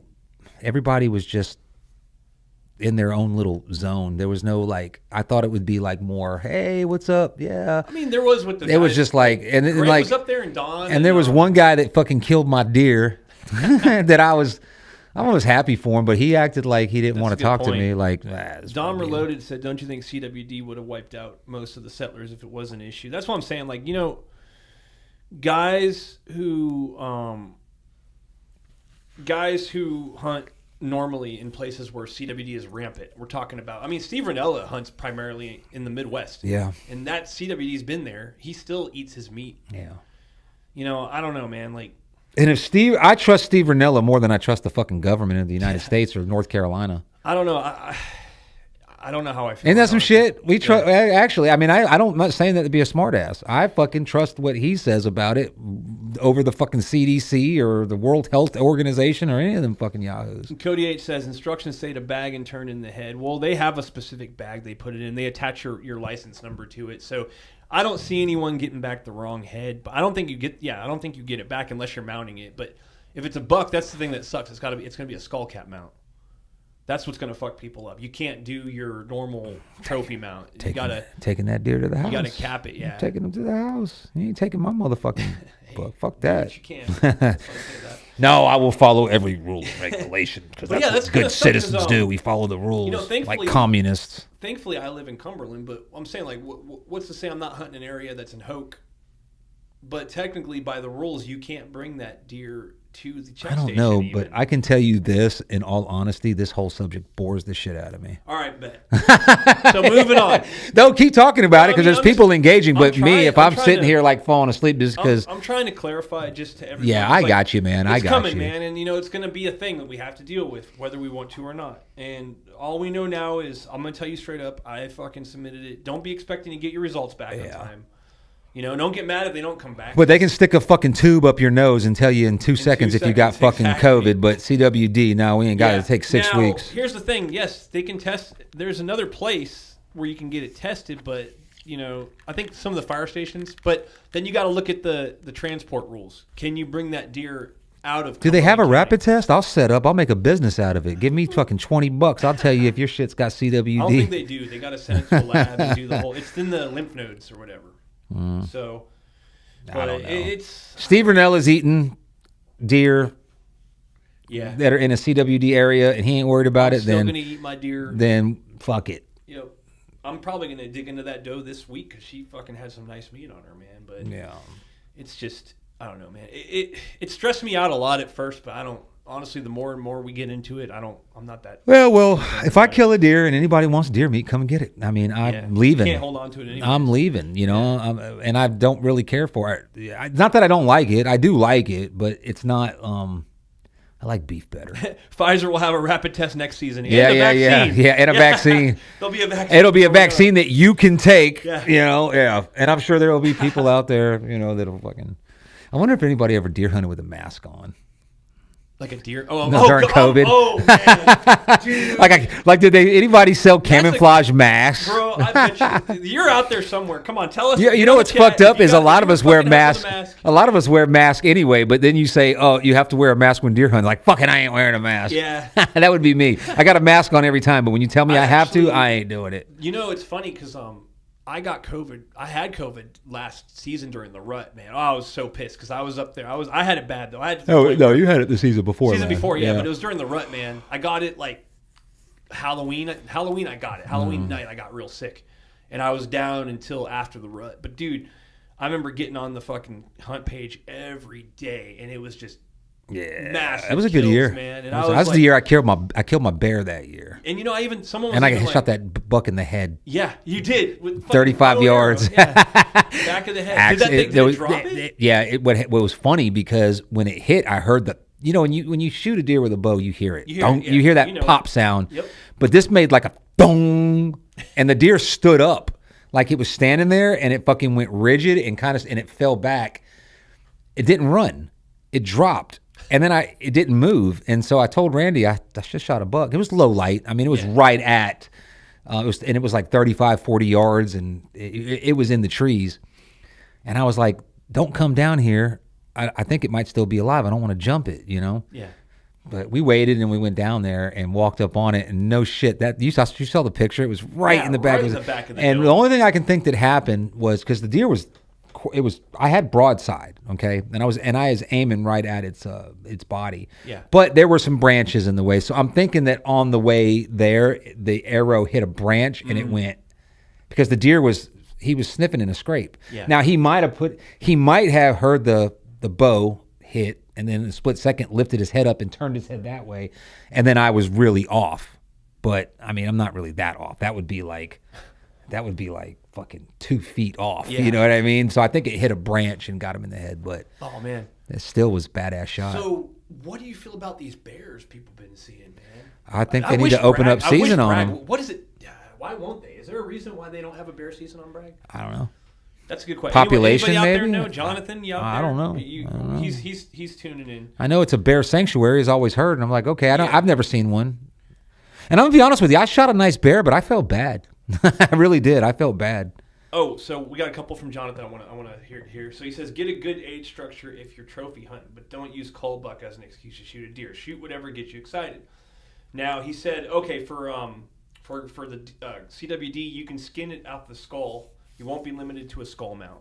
Okay, yeah, you can do that. True. You take his cape right off Yeah. the skull, yeah. So If you know how to do that, that's got to be yeah, complicated. that's a good skill to learn too. That's one thing I don't think we talk about too is like cleaning methods and caping methods and stuff. Well, it's how you talk about it. That's more something that's got to be something you gotta do. shown. If you're ever up there in the gut shack and you have any questions about that, and I'm up there, I'll be happy to share. Yeah, I like doing that. Just about every time I'm cleaning a deer, there's somebody comes in that don't know what they're doing, and it's not hard to show. Honestly, I like my favorite part of deer hunting is skinning, caping, and cutting into meat. Really? I really like that. When Like, I get a like deer, butchery. you'll be the first person I call. I like butchery, man. Like I've learned a lot. Like there's more than just your. If you want to do it and you have the time. Now I know a lot of people don't have the time. A lot of people just don't want to do it, but you can get a lot more cuts than just freaking Yeah. burger and. I used to. No, I used to like it because it was almost like a reward. It was part of the whole process. Like you hunted it, you killed it, you got it. Now it's time to do something with it. Now, if it's a deer that I am proud of, it's not just a meat buck or meat doe, then it just becomes work. And only if I want to go back out. Like if I kill it in the morning, a lot of times I'm like, oh shit, I got to do all this work, and then I got to get cleaned up, and then because I still want to get back out in the woods. Yeah. But I think I used to love that part of it. And I love to eat it, and I love the fact that you used to put, if you followed my ex-wife's page at all, if you were ever on there, but you weren't because I didn't know you then, but she would show the pictures of it from farm to table. Farm to table, yeah. You know what I mean? And that was cool, Yeah. and I got a kick out of that and all that. But now I'm trying to evolve I'm trying to evolve into the person that I didn't like before. But the person I didn't like before was killing the fucking nice bucks. Yeah. I'm not rich. Like I said, I'm still in between. I don't care what you wear, but I just think it's funny with the whole deer going to laugh at you and think you're poor and all that. I think that's all fun, man. I know there's people out there that take the shit literal. Yeah, it's all a joke, dude. Like my buddy Jeremiah Jones. He's my fishing buddy. But he was like, what did he say today? Y'all spend thousands of dollars to kill a deer. First of all, deer meat is worth more than $150. Yeah. I mean, it's got to be worth more than beef. Yeah. And beef's at like $10, $12 a pound. I think you go into a restaurant and buy a deer burger in New York City. They have a restaurant in New York City that's game meat, right? Yeah, And I think that burger's like $30. Yeah. And like Nilgai in Texas, that's very expensive meat. If you know what a Nilgai is. Do you know what a Nilgai is? Oh. It's an Indian deer, antelope, and they brought them to Texas. Oh, pronghorn. Yeah, I guess. It's like a pronghorn. It's called a Nilgai, but they hunt them in Texas. And the only reason I know is because, Joe Rogan hunts down there, and fucking Steve Ranella did a meat eater. I think last season he went down. Really, really cool looking animal, but they put out a lot of meat. And anyway, the guy he was hunting with owned a restaurant, but it's very expensive meat.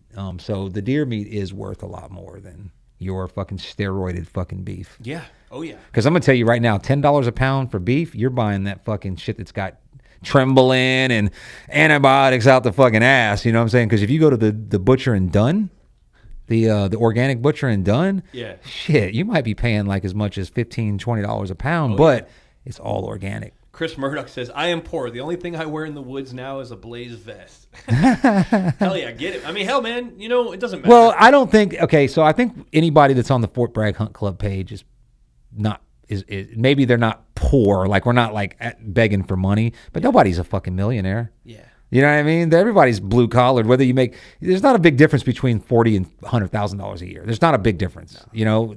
Your lifestyle changes a little bit, but but you just suck at being poor. If you're poor and you're actually poor, you just suck at being poor, because you can still have nice shit. Someone throws something away, you can refurbish it and you can have a nice piece of furniture in your house, or you can wait till the shit goes on sale, or you can buy it used and look like a baller. You can buy it 40% off and look like. I got a buddy, Todd, who he's younger than me, but he grew up hunting in Indiana, and he will not wear camouflage, dude. Like, he will not go out and all that bullshit. He won't even wear scent block. He's been getting deer. He uses the M1 Garand to hunt, but I told him one time, because I took him hunting But that's more for like style points. He just says he's never believed in that stuff, because he's been shooting deer since he was 5, and he's like, we used to just go out in the field, and if we had to wear orange, we wore how's orange, he shooting them? With a rifle. Where? But then again, where is he shooting them? He was shooting them on the edge of cornfields and shit in Indiana with those Midwest deer. Daddy on a farm? No. But they hunt in private land. Now he's out here in a stand. He's up in Harnett County. He got a couple. I want to talk to this guy. Bring him on the podcast. Todd's a good guy, dude. Todd, I want to break it down. Because if you're killing them off a fucking feeder or cornfield on private land and you're sitting in a stand, well, you don't need all that shit. What I get a kick out of is the guys that buy $1,000 worth of Sitka gear and then go sit in a fucking heated stand. Like, you're not even fucking, that's. Yeah. So, but I would still do it. If you're out there listening too, man, we got guys piping in. I'll read a couple of the comments. We got the guy with, Jason Forbes says, I'll never make my money back on what I spend on hunting and the money you save by harvesting deer. Killing deer. Fucking harvesting deer. I hate that shit. It says it on the license. It's not a harvest. It says report your harvest on the license. They started saying that to appease non-hunters. Okay. And Cody H says, wear what you got. I got a friend that got out of the service and hunts in his OCPs. Then Dom Reloaded says, I wear jeans and OCP bottoms. That's more important, though, because the first thing they're going to see is your lower half of your body. Well, here's the thing, though. The deer can see blue. Oh, they can. Yes. Yeah. They can see blue and yellow. Okay. They can see certain shades of orange as well. I don't know. That's what I've heard. Even Hunter blaze orange. Now, have I ever put myself in a deer's brain? And no, but they, with the scientists, they can look at deer vision is almost like in the old days when you had black and white TVs. They had this film that you could put over it, and it would give it kind of a color texture, but it was blues and yellows. So while in a black and white, the sky will appear to be gray, in a deer's vision, it's kind of like a yellowish. So they can see yellow and they can see blue. So hunting in blue jeans, they will, not that they're going to see your Levi's dungarees, but your legs are going to be more in the forefront of what they're looking at because of the blue. And then Jonathan says his dad killed more deer in jeans and Sperry's than we ever will. He wears expensive stuff because he'll freeze to death. He's cold prone. Not only that, because he likes to wear it. Hey, that's Hey, Jonathan, you can talk all the purest bullshit you want. You like fucking shiny shit. That's the thing I agree with. There's nothing wrong with that. If you're into something and you can afford to buy the best of it, do whatever. Even if you can't afford it, do what you can do. I mean, it's your thing. It's your hobby. No one has a right to tell you what the fuck is all these guys that say I ain't doing this and that. There's nothing out there that you like, that you spend money on. What do you just put all your money in the fucking bank and swim in your gold coins like fucking Scrooge McDuck? Jason Forbes says we got Guide Fitter always has great discounts. Oh, another thing too, First Light. If you're military, dude, that's 30% off. 30% off, and Sitka's 40% off. Sitka as well. Cooey, fuck Cooey, they're 10%. I was gonna buy a bunch of Cooey shit, but then again, I fucking hate the whole veteran discount. I hate that. But when I got to spend $1,000 and I could spend $600, that's 300, 400 off. Jason Forbes says, I just like jerky and honestly the insane blood rush erection I get from seeing a deer in general. Yeah. Hey, But I like the whole deer hunting. For me is not a hobby. It's not a hobby. Lifestyle. It's a lifestyle for sure. It is a segment of my life as well. But it is it's all I do during hunting season. Yeah. So I understand people have jobs so they can only hunt on the weekends, and I used to be that guy. I did. I used to work overseas a lot, and a lot of times I would miss the whole season. I would have to fucking, because you didn't get to pick your rotation. You'd go there for 3 months, you come home for a month, and that changes. It's never the same. So sometimes I would have to fucking leave. When I got into deer hunting, I was gone for like 4 months, and I got to the point where, okay, I want to stay home, but then, my jobs would have me only hunting on the weekends because most jobs are 12 hours a day and all that. And I said, fuck that. So I curtailed or curated my life around deer hunting. And then surfing came into the picture. So now that kind of fills that void in the 9 months that I'm not deer hunting, I'm surfing. So I curate my life around the things that I want to do. And you can do the same thing. You know, it's just you have to make sacrifices in order to do that. You know, you have to get outside your comfort level. You got to take a risk, and you basically you got to work for yourself, or you got to inherit a bunch of money, or you got to learn how to live very meagerly on, you know, whatever you got checking the mail for. So I mean, there's ways to do it. And it's, you know, I get it. I'm a family guy. I've got a pretty large family, and Buddy has a family, but he's got one kid that you take care of, and you know. All other kids are grown. No one's gonna talk trash if you can't hunt. If you like, the one thing I hate about a lot. That's another thing about social media too. It portrays that like if you're not doing it to the max, that you're not worthy. And I think a lot of hobbies. No, I just think that's a personal feeling that maybe you get. I'm not the only one.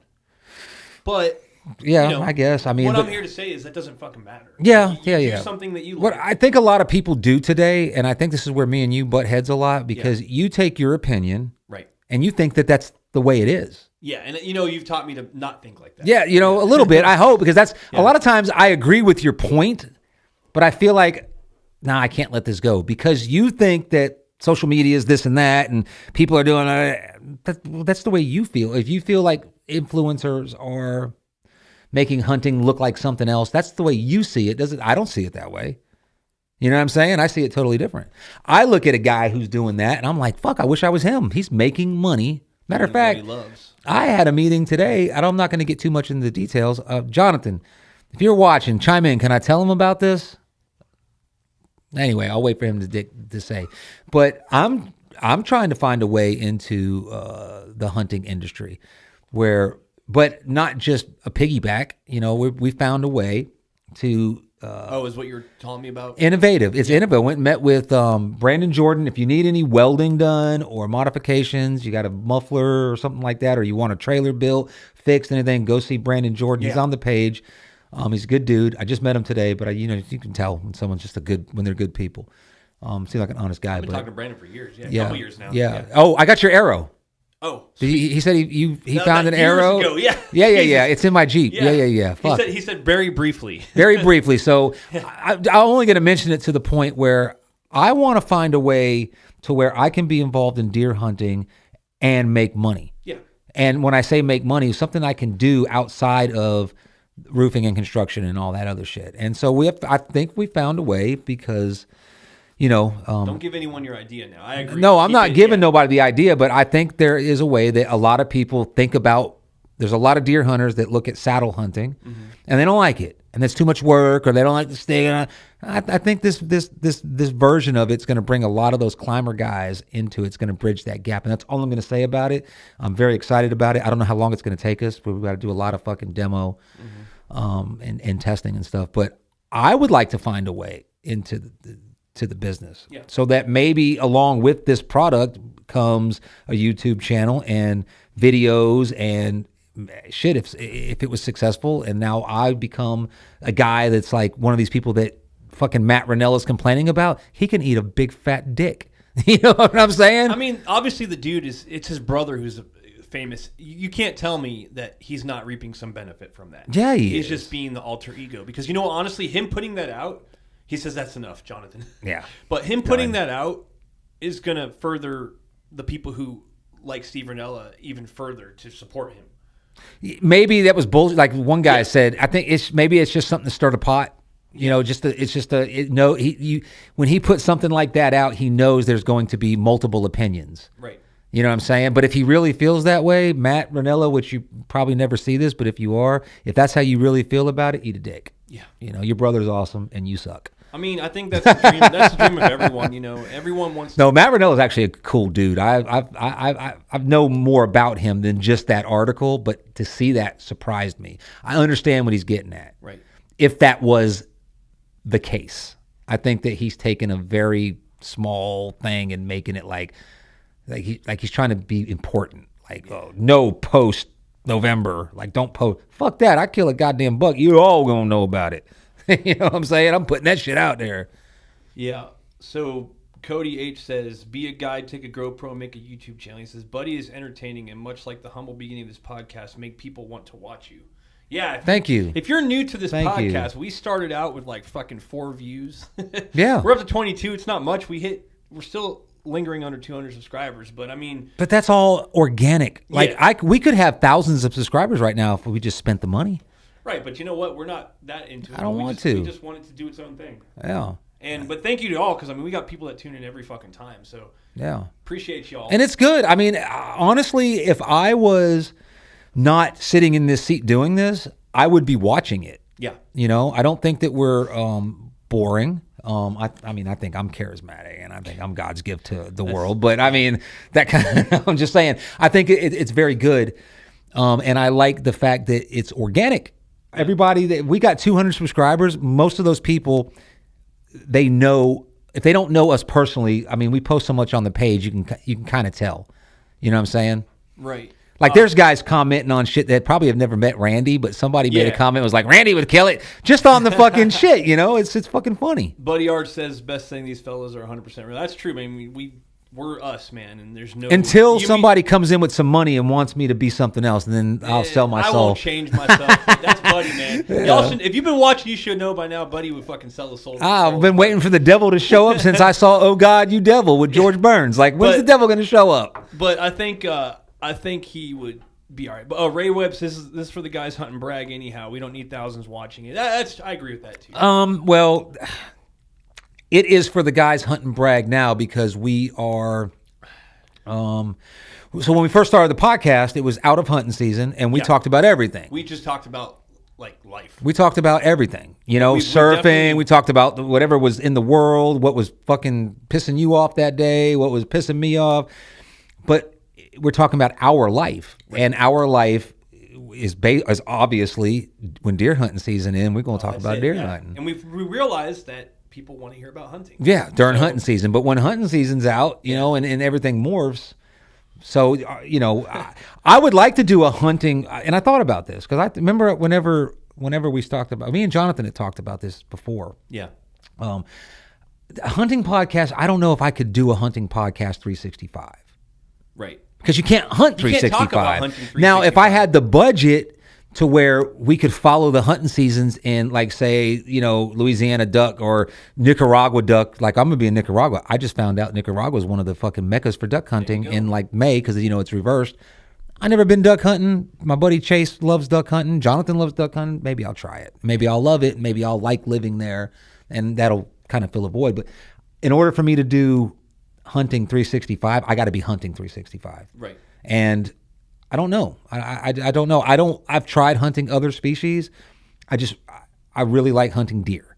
Yeah. Whether I've never hunted a blacktail. Oh, a buddy of mine, I say buddy, he's a kid, but he just killed a blacktail Sitka on public land with a bow. Up in Maryland? No, in Washington State. Whoa, yeah. I didn't know they had those up there, man. Yeah. That's cool. Nice one too. Yeah. Like, I have to post a picture. I don't know if I can because he's a minor. He's a kid that, you know, he was part of the pier fishing family. It was funny because, you know, Riceville Beach, his grandpa owns one of those mansions right there. Yeah. And where most kids are at home playing Xbox and shit, this motherfucker was like watching YouTube videos on how to tie knots, and he's really good. Is this the fisherman. kid that you talk about all the time? Yeah. And, you know, sometimes I would look and be like, God, I got to remember he's 13, 14. Yeah. You know, like, God damn it, it's Mr. Feeney to you, motherfucker, you know. But he's older now. He might be like 16, 17. But, yeah, you posted a picture, and I was like, well, I got to hear more. You know, it's his family. I can't say much. But he told me, he's like, public land with a bow from a blind. Yeah, damn. I was like, max style points. The only thing that would be cooler is if you got him in a saddle. Yeah. You know, oh, yeah, Mr. Saddle. Hey, saddle's fucking, it's not easy, man. But anyway. But I'm gonna get this. I think not this season because it's already. You know, I still have stands I haven't put up. I want to put up one for my kid and I. Yeah. Which I'm gonna put up. But hunting yotes, coyotes. Yeah, Soldier Boy. Oh, that's Robert. Hunting coyotes. Oh, there was a question about coyote meat. Don't eat that shit. I mean, coyotes eat fucking dead shit. If I was mean, hungry enough, I would.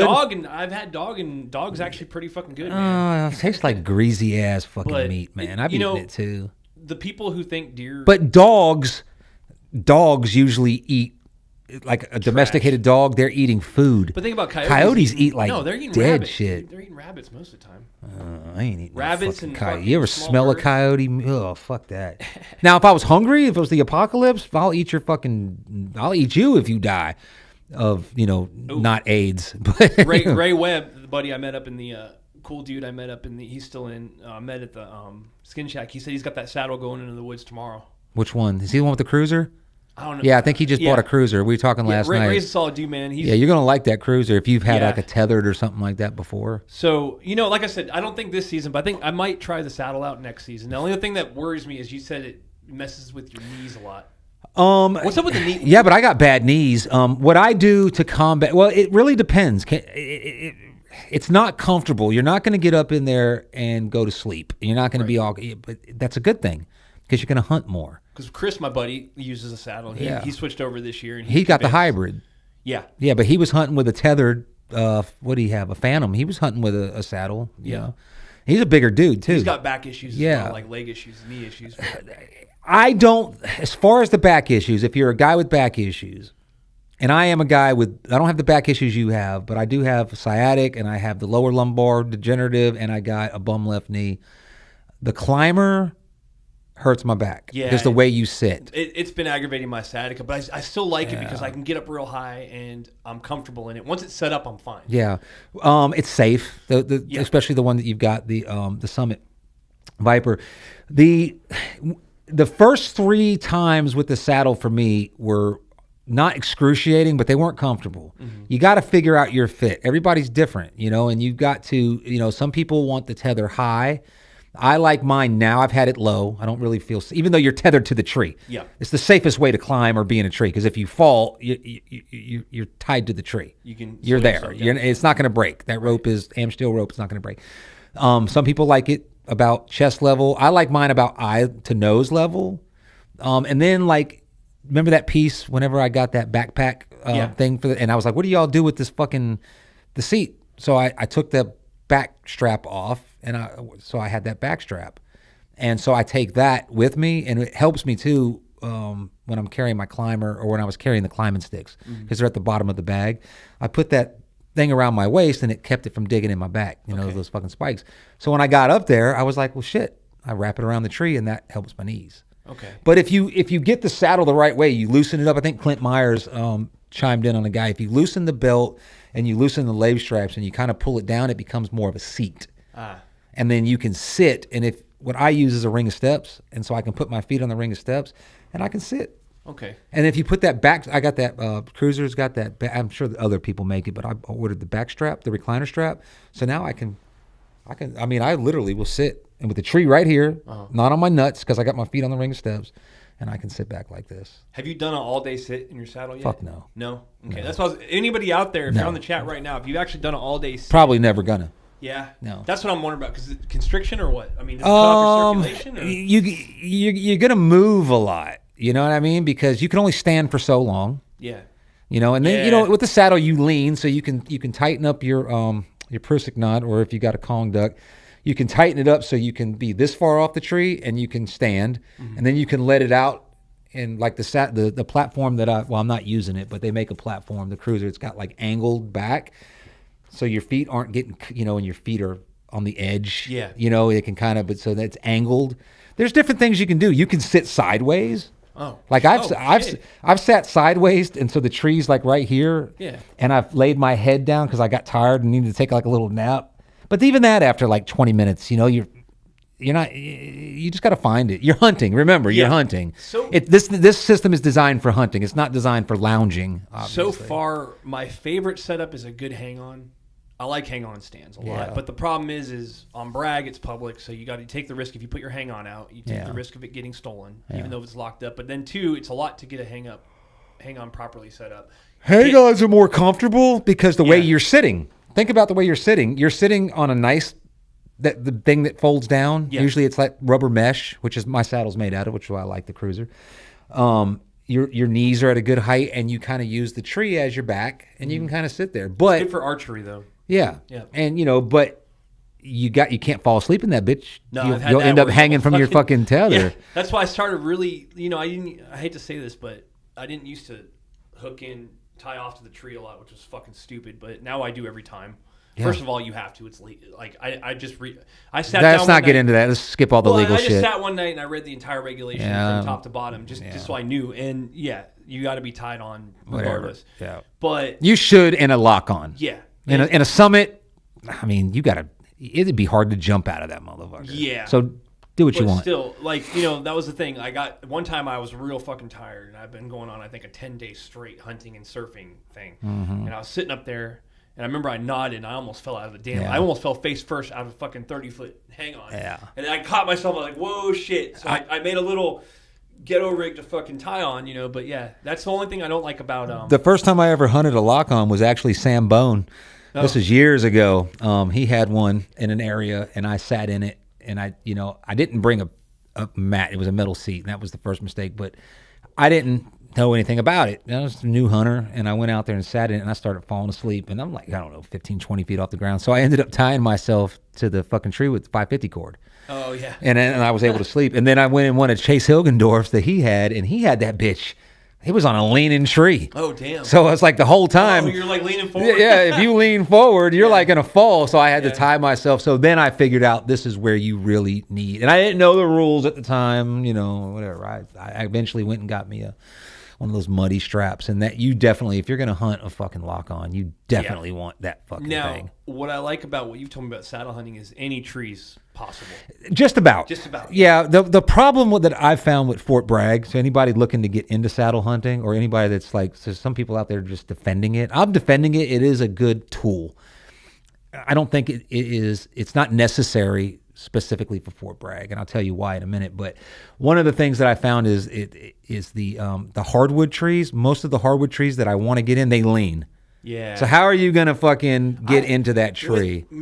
For some reason, every hardwood tree I've ever climbed in with my climber, it slips. Like I can't get a good bite on it. Yeah, well, I'm the opposite. I like pine trees, man. If you get in a good hardwood, sometimes when you go to climb down, you got to like yank that bitch out of the tree. Yeah. But a pine tree, I can go down enough, and it's like, But you might get a little slippage if you're on like a real hard tree, like maybe not an oak tree, but what's the other one, like that fucking hickory type tree? Or like one of those pecans. Yeah. You might slip a little bit, but even if you slip, you ain't gonna slip at like 2 inches. Yeah. And then the it saddle. catches. Yeah. No, I mean on the climber. Oh, on the climber. You ain't gonna fucking like go sliding down like a. I used to like pine trees better too. Yeah. But now if you can get you a nice round hardwood, but with the saddle, it says like a climber. You need a straight tree. What's good about the saddle is if you got those trees, like the climber, you can only go up so high to the branches, right? Mm-hmm. You can't get around the branches. Right. With a saddle, with the climbing sticks, you can go into the branches. You see what I'm saying? And you can go sideways, and you can work your way. If you have enough climbing sticks, you can get to where you need to get, and so you can have branches below you and be in like a blind. That's the good part. We don't really have trees like that, in my opinion. Climbing sticks, saddle hunting on Fort Bragg, I believe, is a passion. You want to do it. Something about it. You don't, because you really know where you're going. If you're hunting in, say, area, XYZ, you know the draw that you're going to go because that's where your camera's at. You've already looked at the trees that are available. You know sun up, sundown trees. You don't really need all that shit. I asked you this briefly, but now that we're in person, I guess I can explain it better. My question is, let's say you got your 4 sticks, right? Mm-hmm. You can get, 20 feet up with 4 sticks? Well, it depends. They have step aiders now. You can get really high with these sticks now. What I wanted to ask was, because it didn't really clarify in the chat, but for instance, let's say I want to pull a stick from below me. Like I climb up. You can do that. It's called one sticking. You can pull your stick up above and put it up above you. Yeah. Okay. That's what there are guys that do it with one stick, and with one stick, you can go as high as you want. That's crazy. Because think about it. Think about it. It's just like a climber, okay? I put my stick. I put my stick on the tree, and I have a 3-step aider. This is like a ladder that hangs down. Okay, I climb up to the top of it. I stand on it. I put my tether way above my head as far as I can. I pull it, and now I'm sitting. So now I just got to reach down and grab my stick, and I put it up right to the top, right below my tether, and I cinch it in and pull it down, and then I climb up to it. You're using it while you're climbing. You're tethered to the tree, but you can use the lineman's belt, which now you can lean back, that makes and sense. You walk up like a lumberjack, and then you move it up, and then so they actually sell one stick platforms. It's a platform and a stick, and some guys love it. To me, that's a little bit too much work. Okay. To me. Now, it's fun. Don't get me wrong, and there is a sense of coolness to it, but that's why I went to the no stick process. And you're rappelling down the tree to get down. I'm not. I have all the stuff. Right? Yeah, that's what I want to get to. That's cool because then you don't even need. You can get as high as you need to with your sticks. Well, I don't use sticks. I use a climbing platform. Oh, okay. See, that makes now. So that's where. Crystal clear. So right now, so the no stick. Are you selling those sticks? No. No, because I'm keeping them in the toolbox. Because what if I come to a tree that is like one of those oaks that has a lot of branches? Oh, gotcha. And I want to get into it. Well, I can't get that climbing platform that go to my feet. I can't get into it. Now I can get my sticks, and I can put a stick here, and I can climb, and I can put a stick over here, and I can get into the tree. So it's having all these tools. Do you need it? No, you can just go find another tree and get in your fucking muddy climber, your summit climber. But that's the tree you want to be in. If that's the tree I want to be in. That's how you go and get into it, and that's where a saddle and sticks will come in handy. Now, Buddy says that's a good freestyle rig, saddles. Jason Forbes says Lone Wolf for the win and most universal OG stand. Lone Wolf climber for the win. Which one, the sit and climb or the hand climber? Probably the hand climber. Because I've got the hand climber, and let me tell you something. The no stick climbing method right now is being done using Lone Wolf climbers. Now, these Lone Wolf climbers, if you've got one, like you were there when the one that I got apparently used to belong to somebody. Yeah. And he's like, well, if you sell it, blah, blah, blah. And I'm like, okay, yeah, but I don't even need the whole thing. I just bought it because I want the top seat. The bottom platform I don't even use. The top seat is what we use. We modify, I say we, no stick saddle hunters, they buy the Lone Wolf top seat, they take the pad off, and that becomes their platform to climb. Okay, and then you lock it to the. It's a whole process, but it's all built around modifying a platform that they don't even make anymore. And the one that I've got, I've seen on eBay for $600. Jesus. Yeah. Crazy, man. Yeah. So this is what kind of friend I am. Yeah. I told this guy that it used to belong to. Because I have to drill holes in this thing to modify it. I said, I can't in good conscience do that because I know I'm going to somehow get it to you. Yeah. But, I should, the businessman side of me should say, okay, it's worth $600 on eBay. Give me $400. Right.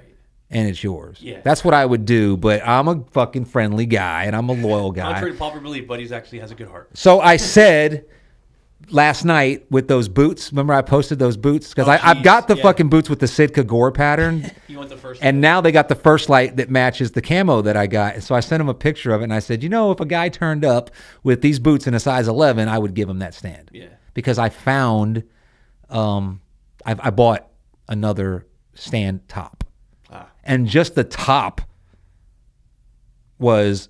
They're going for as much as $400 just for the one piece. This guy sold it to me for $150. So that's what I paid for just the fucking top seat is $150. Buddy, Travis Scott says, Buddy, that's why you need to sell me that bottom platform because you ain't using it. I can't. I would, but this stand apparently has got to go back to the original owner for sentimental reasons. Yeah. Now, if that cocksucker turns around and sells it for $600, yeah, we're going to have some words. So, my next question, this is a question for everyone, and I'm going to say my opinion on this, but how do you think about this? What do you feel that you're more successful with on Bragg? Freestyle hunting or your traditional? There's no freestyle hunting on Bragg. You don't think so? No. I think I think that, what do you call freestyling? Going into a new area? Yeah. Okay, if you don't have success there, you go back the next day, then you just found a new spot. Yeah, that's true. Freestyle hunting to me is you go to like public land that, and you leave your truck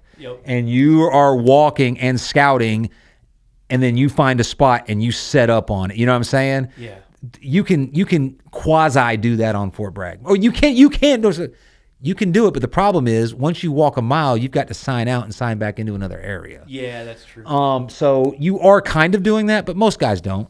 I'm telling you, most guys, you go into an area, whether you do it from topo or you look and you're like, okay, it's a nice area, you got some scrapes, and you find a nice tree and you set up. If you're not successful that day, you're going to come back, or you're going to move to another angle where you saw the deer. So are you freestyling at that point? No. So you're only freestyling the one time. Yeah. So you freestyle once, but you're going to go back to that area because, there's only a handful. I mean, there's 1,000 spots in every area, but we all kind of get drawn to one. Right. Now, I'm not saying that there's not a guy out there that hunts a different spot every day. Maybe you do. I don't like those odds. Yeah. It's funny because the more I get into new spots, the more I realize it's actually it's the same. There is a fucking deer. Yeah. A monster deer in every area. This place doesn't have any many major terrain differences. Except you get on one side of post and the elevation gets a little bit higher. Yeah, a little bit. You get more dramatic, ridge lines. Yeah, there's some spots on post, especially like in area M, where you walk out and you fucking look across Fort Bragg like you're elevated. Oh, yeah. I'm like, where the fuck am I? Huge. Yeah. The first time I was in the Army, the first time I seen this, there's a grenade range over there. Yeah. And we went over, we had to do it for whatever the fuck we had to do. Did we have to do grenades during EIB? I don't know. Yeah. But yeah, so we had to go out there and we fucking come up this hill and I look out and I'm like, I feel like I'm on a mountaintop. Yeah. I'm on fucking Fort Bragg. There's a serious elevation change. Yeah. If you go up that, it sucks because there's beautiful areas, but it's all impact, like on both sides. Yeah. If you take that road and you cut through when it's open, because they like to close it off when they do aviation ranges, but there's a serious elevation in the middle of Bragg, man. Yeah. I want to actually, if you get to the edge of it, it starts to open up into actual hunting areas, but you get up there and you can see across the whole county. Most people, and freestyle hunting is kind of a new hipster approach to hunting, I think. Most people they're going to go to the same. Most people go to the same tree. You know what I mean? Yeah. They have like maybe 3 spots that they like on Fort Bragg, and they go to the same tree, and you can always find their tree by accident because you can see where all the fucking they leave their candy wrappers behind, and there's fucking all the bark's piled up at the bottom. And if you know the person, you know where they're hunting. Yeah, I think that saddle hunting in particular is kind of the more minimalist. Used to be how much shit can I take to the stand? I'm going to be there all day. I want to be comfortable. Now it's like how light and how little. Yeah. Which is a total opposite for me, because anybody that knows me from 5 years ago or even 2 years last year, I'm typically, if I'm going to a tree, I got my coffee, I got my food, I've got I've got like big backpack. Like you're going on a wilderness excursion, but you're only going fucking maybe I'm sitting. Yeah, I'm not even going far, but I'm going to be in that fucking climber all day or for 6 hours. I want to be comfortable. I don't want to be sucking. I don't want to be cold. I don't want to be hot. I don't want to have mosquitoes. So I want to make sure that I have everything. Yeah. And there's nothing wrong with that. Right. Okay. I've been successful doing that. Now it's kind of like a hipster thing to kind of go minimalist and still get up in a tree and be successful. Not the guy that's like, oh, you got a tree umbrella? Just get wet. Why? That's stupid. I mean, if you're sitting for 7 hours getting wet, it's not that fun. It happened to me, and I got chilly. I got cold, man. I was like, damn, it's only 62 degrees. Or 62 degrees, and I'm sitting here freezing. And I think I might even be talking to you, because I think you might have laughed about a tree umbrella. Oh, I was giving you shit. Like the first time my cousin heard about a heated vest, he was like, he's got a heated vest. Like, yeah, motherfucker. I don't want to be fucking freezing my ass off. So anyway. We got Joshua Fuchs. Hey, what's up, Josh? He says OP11 is badass, which it was open for hunting again. Yeah, OP11 is a good spot. You know what we're talking about? OP11 is fucking impact area. Yeah, it is now. Yeah. But that's a good spot, man. But from what we learned about, if you tuned into the last, that whole area podcast, around OP11 sucks. The impact zones are not where the deer are. They're just moving to those zones during hunting season. Well, Holloway made a good point. I don't know if it's original to his brain, but just think about it. They're not managing coyotes in there. So maybe it just evens itself out. Yep. Deer move. You think the fucking deer know that it's an impact area? They know there might be less pressure. Like they don't feel as pressured, but do you think they're like the Dukes of Hazzards trying to get across county line? So Roscoe P. Coltrane don't get them? Did I say that right? Yeah, Roscoe P. Coltrane. Nah, man, but it's But stay away from. I advise that if you take OP11 and draw like a 5 mile radius around it, all the area in there is terrible. Go somewhere else. It sucks out there. It sucks. Like, what's that fucking joke? The running. How did that start, by the way? The legend of Juniper Creek. Oh well. Who started that? I want to say that Chris Holloway might be one of them. I don't know. I think, or maybe he was just one of the ones that perpetuated. What had happened was originally, there were guys that would post these fucking crazy bucks, like from fucking like 200 class bucks from like Ohio. Jeez. Oh yeah. And they would say Juniper Creek strikes again. And it was funny. But what it was doing was I was running into younger guys that would just start hunting. And, some of these guys get real frustrated. And I know a lot of the older guys that know what they're doing, they get pissed like, I know Sam had a rant about that. Pipe in on that real quick. So if you're new to Bragg and you're getting out there and you're not seeing anything, just keep doing it, man. Because I didn't see shit. The first season. I mean that's nothing. But a lot of people, like you said, they watch the fucking video. Yeah. It's like me when I watched Bill Dance and then I went fishing and I didn't catch shit. I was like, what the fuck? Yeah. Bill Dance is that his name? Bill Dance? I don't know. The Texas hat. Anyway, so they get out there and they get really, really fucking frustrated. And I forgot the point I was trying to make on this. What were we talking about? About Sambone and No. Before that, I brought Sam into it because he made a rant. Creek? Oh yeah. So I would get these messages and I would hear like, did you hear that? You see that buck that guy killed? It has to be GG or it has to be G or whatever because it's Juniper Creek. Oh, yeah. And one time it got me. Joe Jones is the name of the guy. Who's that? What someone said? Yeah.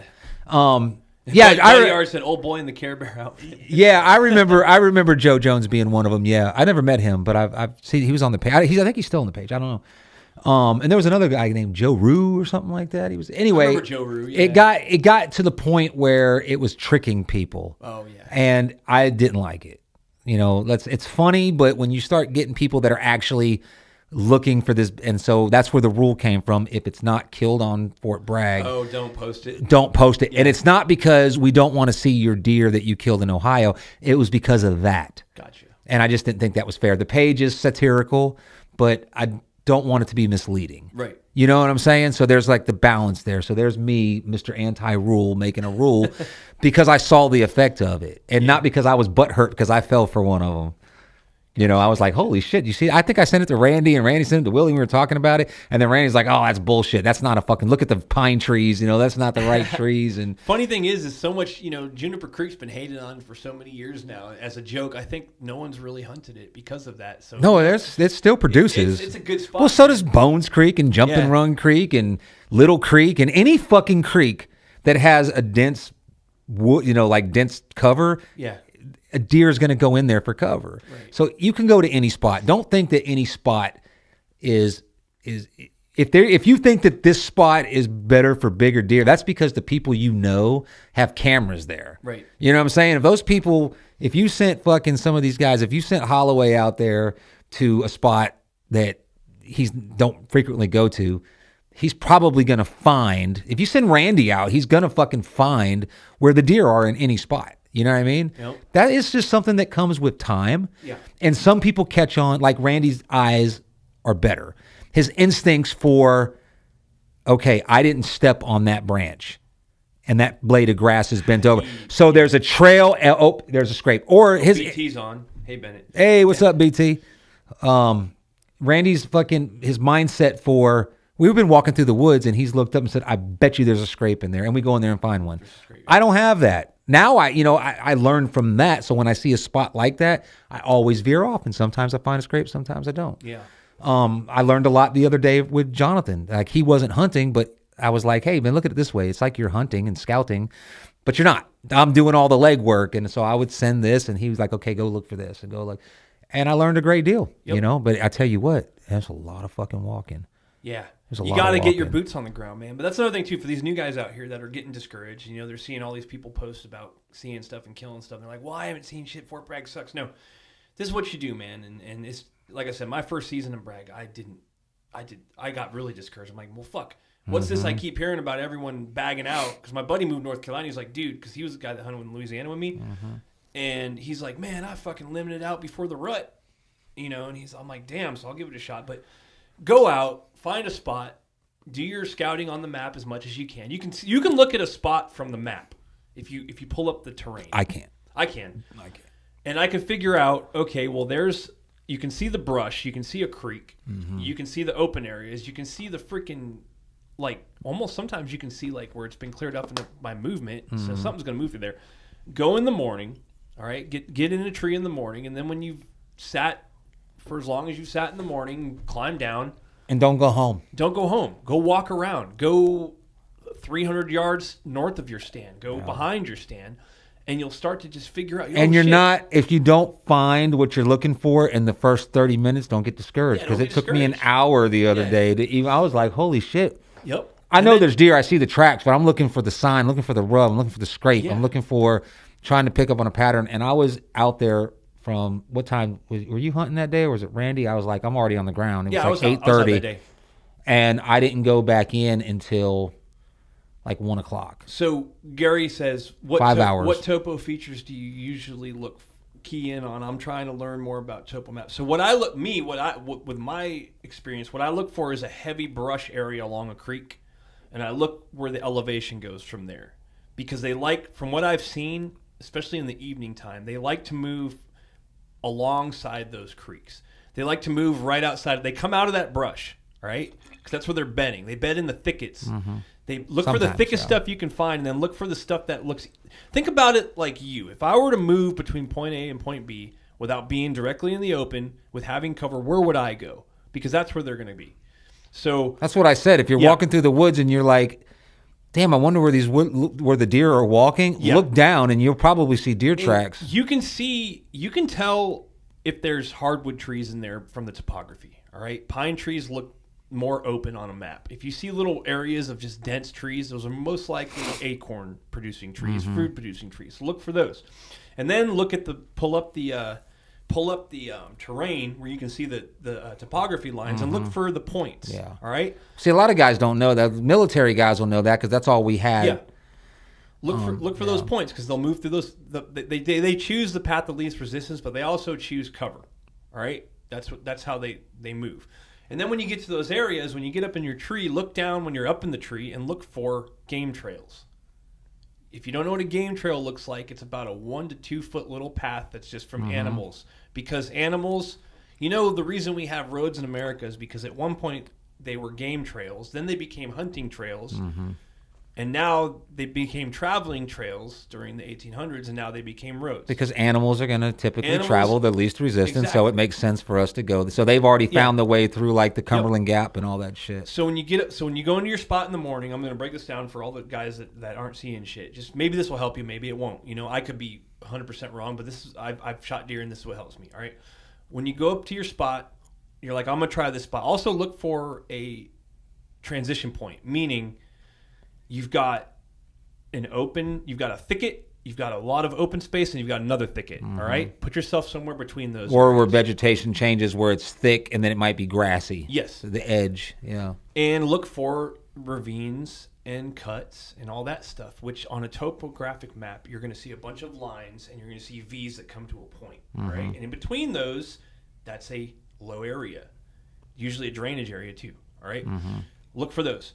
So when you get up in your tree, you get up, the sun comes up. Next thing you're going to look for is the game trails, all right? You're going to see these game trails coming in and out of the woods. You're going to see them coming out of the brush, and they're clear as day. They look like someone took a fucking a thing. Like a weed eater and kind of, all right? So once you find those, then what you're going to do is you're going to get down on the ground after your hunt, and you're going to walk the fire break, and you look for tracks, all right? Pretty soon you'll find tracks, and you'll find them crossing. And if you go to the next fire break, you'll find them probably in the same path. Focus on the berms too. Yes. Don't look at the fucking ground. Look at the berms. And think about this too. You might be in a hard pack area where there could be deer walking all over it, but there's not going to be any tracks. So go to the bottoms of those creeks. Where the creeks cross the fire break, that's where you'll find fucking tracks too. All right? It's nice and soft. Yeah. You follow those tracks, you're going to find food, you're going to find brush, and you're going to find basically the paths they're walking. So and this time of year, starting now until like mid-December, is if you follow that, that's when you're going to start finding your rubs and you're going to start finding your scrapes. Yes. So what you just said was a very good. Write that down if you don't know. You know what I'm saying? I'm sure there's a guy that's been hunting 30 years like, nah, you're doing it backwards. But that is a very good baseline to start with, because if you're really advanced, you're going to get into the, during certain times of year, pressure, the wind. Sit, when the weather changes, it gets cold, they'll sit on, like, I don't know, I can't say it off my head, but they'll sit on eastern faces because the sun hits the eastern face or whatever. Yeah. Something like that. Then you'll learn that shit, and then you'll be a badass. And then you'll know the wind. Like, start with the basics, and then you get into, like, okay, like, they'll like to sit, during the midday and stuff when they bed down, you think they want to bed down in the thick shit all the time. A lot of times if there's a elevation like a hill, we'll call it a hill, they like to get halfway on there so they kind of got ground to their back and the wind will go over their head. So you think that they want to put their face in the wind, but what it does is the wind will go over their head and they'll catch those thermals so they can smell what's coming behind them and they can see down the hill. Yes. But I wouldn't focus in on that right now. Like I said, if you're new to it and you're asking those types of questions, what Brennan just said is your baseline. Yes, that'll help you find them. And another thing, too, is pay attention to troop movements and training because right now we've got the Marines training on base. So the deer are going to be moving regardless. They're getting pushed out. Fucking everything up. It will slow down in the wintertime because, especially my favorite part of time of hunting is actually block leave. Because the woods get super quiet and the troops are on block leave. There's no training. Everyone's in that holiday cycle. That's a good time to hunt, man. That's when I'm going to hunt a lot too. My favorite time is when they do the fucking they post cleanup. They post cleanup. They ban all the rifle because nobody goes hunting. Another thing about post cleanup is think about it, man. You get up in a tree, you're going to have. I mean, obviously see troops. You got to cease hunting, but you're going to have basically hundreds of troops drive hunting to your stand. Yeah. So you might fucking they're out cleaning You might be up in a spot and get deer pushed towards you. So that's something to look for, man. But it's getting out there and like I said, I can't harp on enough. Buddy can't harp on enough. Everyone who's been on here has talked about get your ass in the dirt. This is the first year that I have put this many miles on my feet, and it hasn't paid off because I can't show you a trophy, but I'm learning a lot about the terrain. Yeah. And when I go to another spot after doing this, it speeds up the process. You see what I'm saying? Like now it's hunting. If it's not getting. Right. You know what I mean? You're not going out guaranteed. That's the whole point of it. You are hunting this motherfucker. And he's trying his best. His whole life is dedicated to avoiding being eaten. Yes. You don't want to, you know what I'm saying? Yep. Whether it's a coyote or a fucking wolf or you or whatever the fuck is hunting, he's evading his whole life. You know what I mean? So he's very good. And like Skipper was saying, he knows. He lives there 20, and he's always like anxious. You ever see a squirrel when they eating? They're like eating, they stop and they look around and they eat. They're like fucking anxiety driven. Everything's out to kill them. So they're gonna be. That's what they're. This is where Sam went on his. I thought Sam was a little bit aggressive on his thing, but he was right. Like scent control, and I noticed this, and Randy gets mad at me because I'm not saying he stinks. He actually smells his natural scent is very nice. But he will wear his camouflage in a truck, and he's always driving a new car because he's a baller. And so he smelled like new car, literally. But now I did give him a bottle of Shines because I ordered 2 bottles, and they sent me a free bottle. Did he call you? Why? The guy from Shines? No, he wrote me a letter. Yeah, he's really cool. He said like the shit you ordered it on the website. Next time call me and you have to pay that ridiculous shipping. Yeah. But here's a free bottle. So I gave it to Randy and he sprayed it and then a doe blew up towards his truck. And the first thing that went through my head was when he was showing me this area that he found, I could smell. I didn't stink. He didn't smell anything bad. I just could smell like new car. That's what I attributed it to. But then he sprayed that Shines. Yeah. And I was like, look, I can't attest to it. BT said it was good stuff. Brennan said he's had success with it. It's a natural scent. I don't know. His first, I just ordered it. The deer blew on him when he sprayed that. I don't know. The deer blew and he had sprayed it that afternoon, but we don't know. The wind was it was a north wind and we were both facing south. Okay. And the deer blew to the west. So maybe they smelled his feet, his clothes around the brush, or I don't know. Maybe you can never tell. Yeah. But so be aware of that too. Your scent control, especially a mature buck. A young buck, he might smell you and not know what it is and come out. What the fuck is that? The first deer I ever shot on Bragg was a spike. I just wanted to shoot a deer, and I'll tell you a story about this guy. I've said it before, but just about scent control, like how with the young ones, they don't know enough. But if you're after that big, nice buck, you have to be on your shit with scent control. Because I shot this deer in an area where there's a sewage treatment plant. And it was basically a disaster hunt, in my opinion. I had does come up, and I knew it was during the rut, so I waited.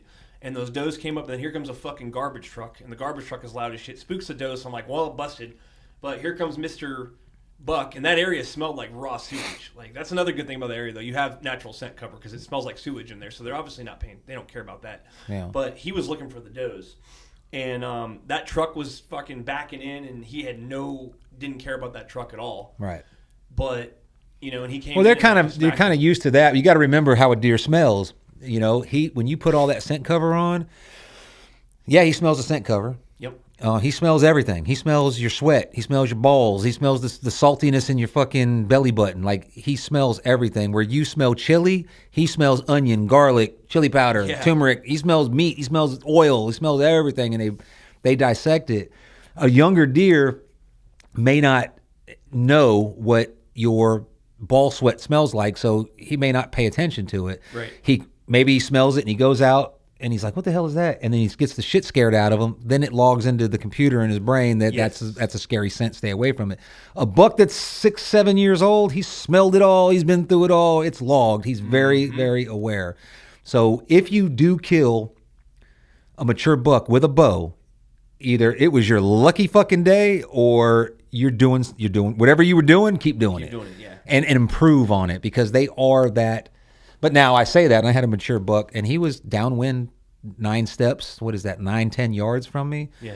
And the wind was blowing, so the thermal might have been blowing up, because that's what they're smelling on, is the thermal. Yep. And he didn't spook on my smell. Like, he came right up, and I had where's it at? I had this stuff. I had the acorn butter on, but I don't know. It could have been my lucky day, and I just blew it. Like, maybe I wasn't supposed to get that close to him. Maybe it was just early in the season or whatever. I don't know. And you hope for a repeat of that, but there's no telling. I don't know. I feel cursed. I feel cursed. Take the fucking shot, take it, man. I feel cursed. I feel like that was my opportunity. And that was a deer that I think would compete with Skipper's deer. Really? I think it would come down to inches. It wouldn't. The deer that Skipper killed would not blow this one out of the water. When you see it, and I'll show you the picture of it.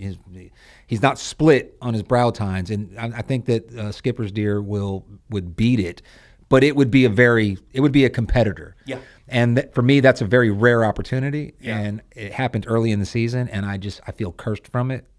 Every time I go out, I feel like I ain't gonna see shit. You have to have a mindset too, because I do believe in your mind. If I go out and I'm like, I ain't gonna see shit, I have to defeat myself, because I do believe that.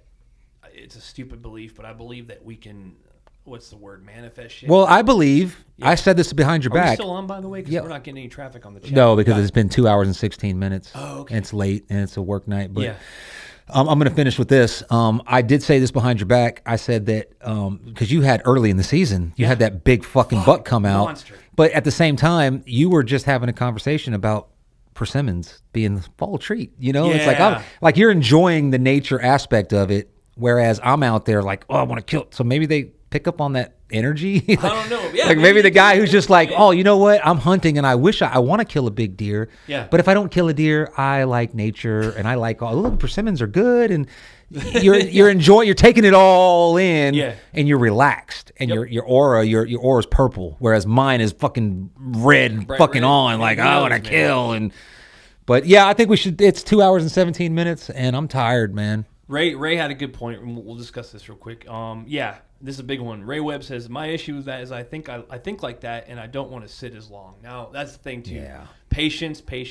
Yeah. My grandma used to say, patience is the Lord of all virtues. And I catch myself getting impatient, but... Always.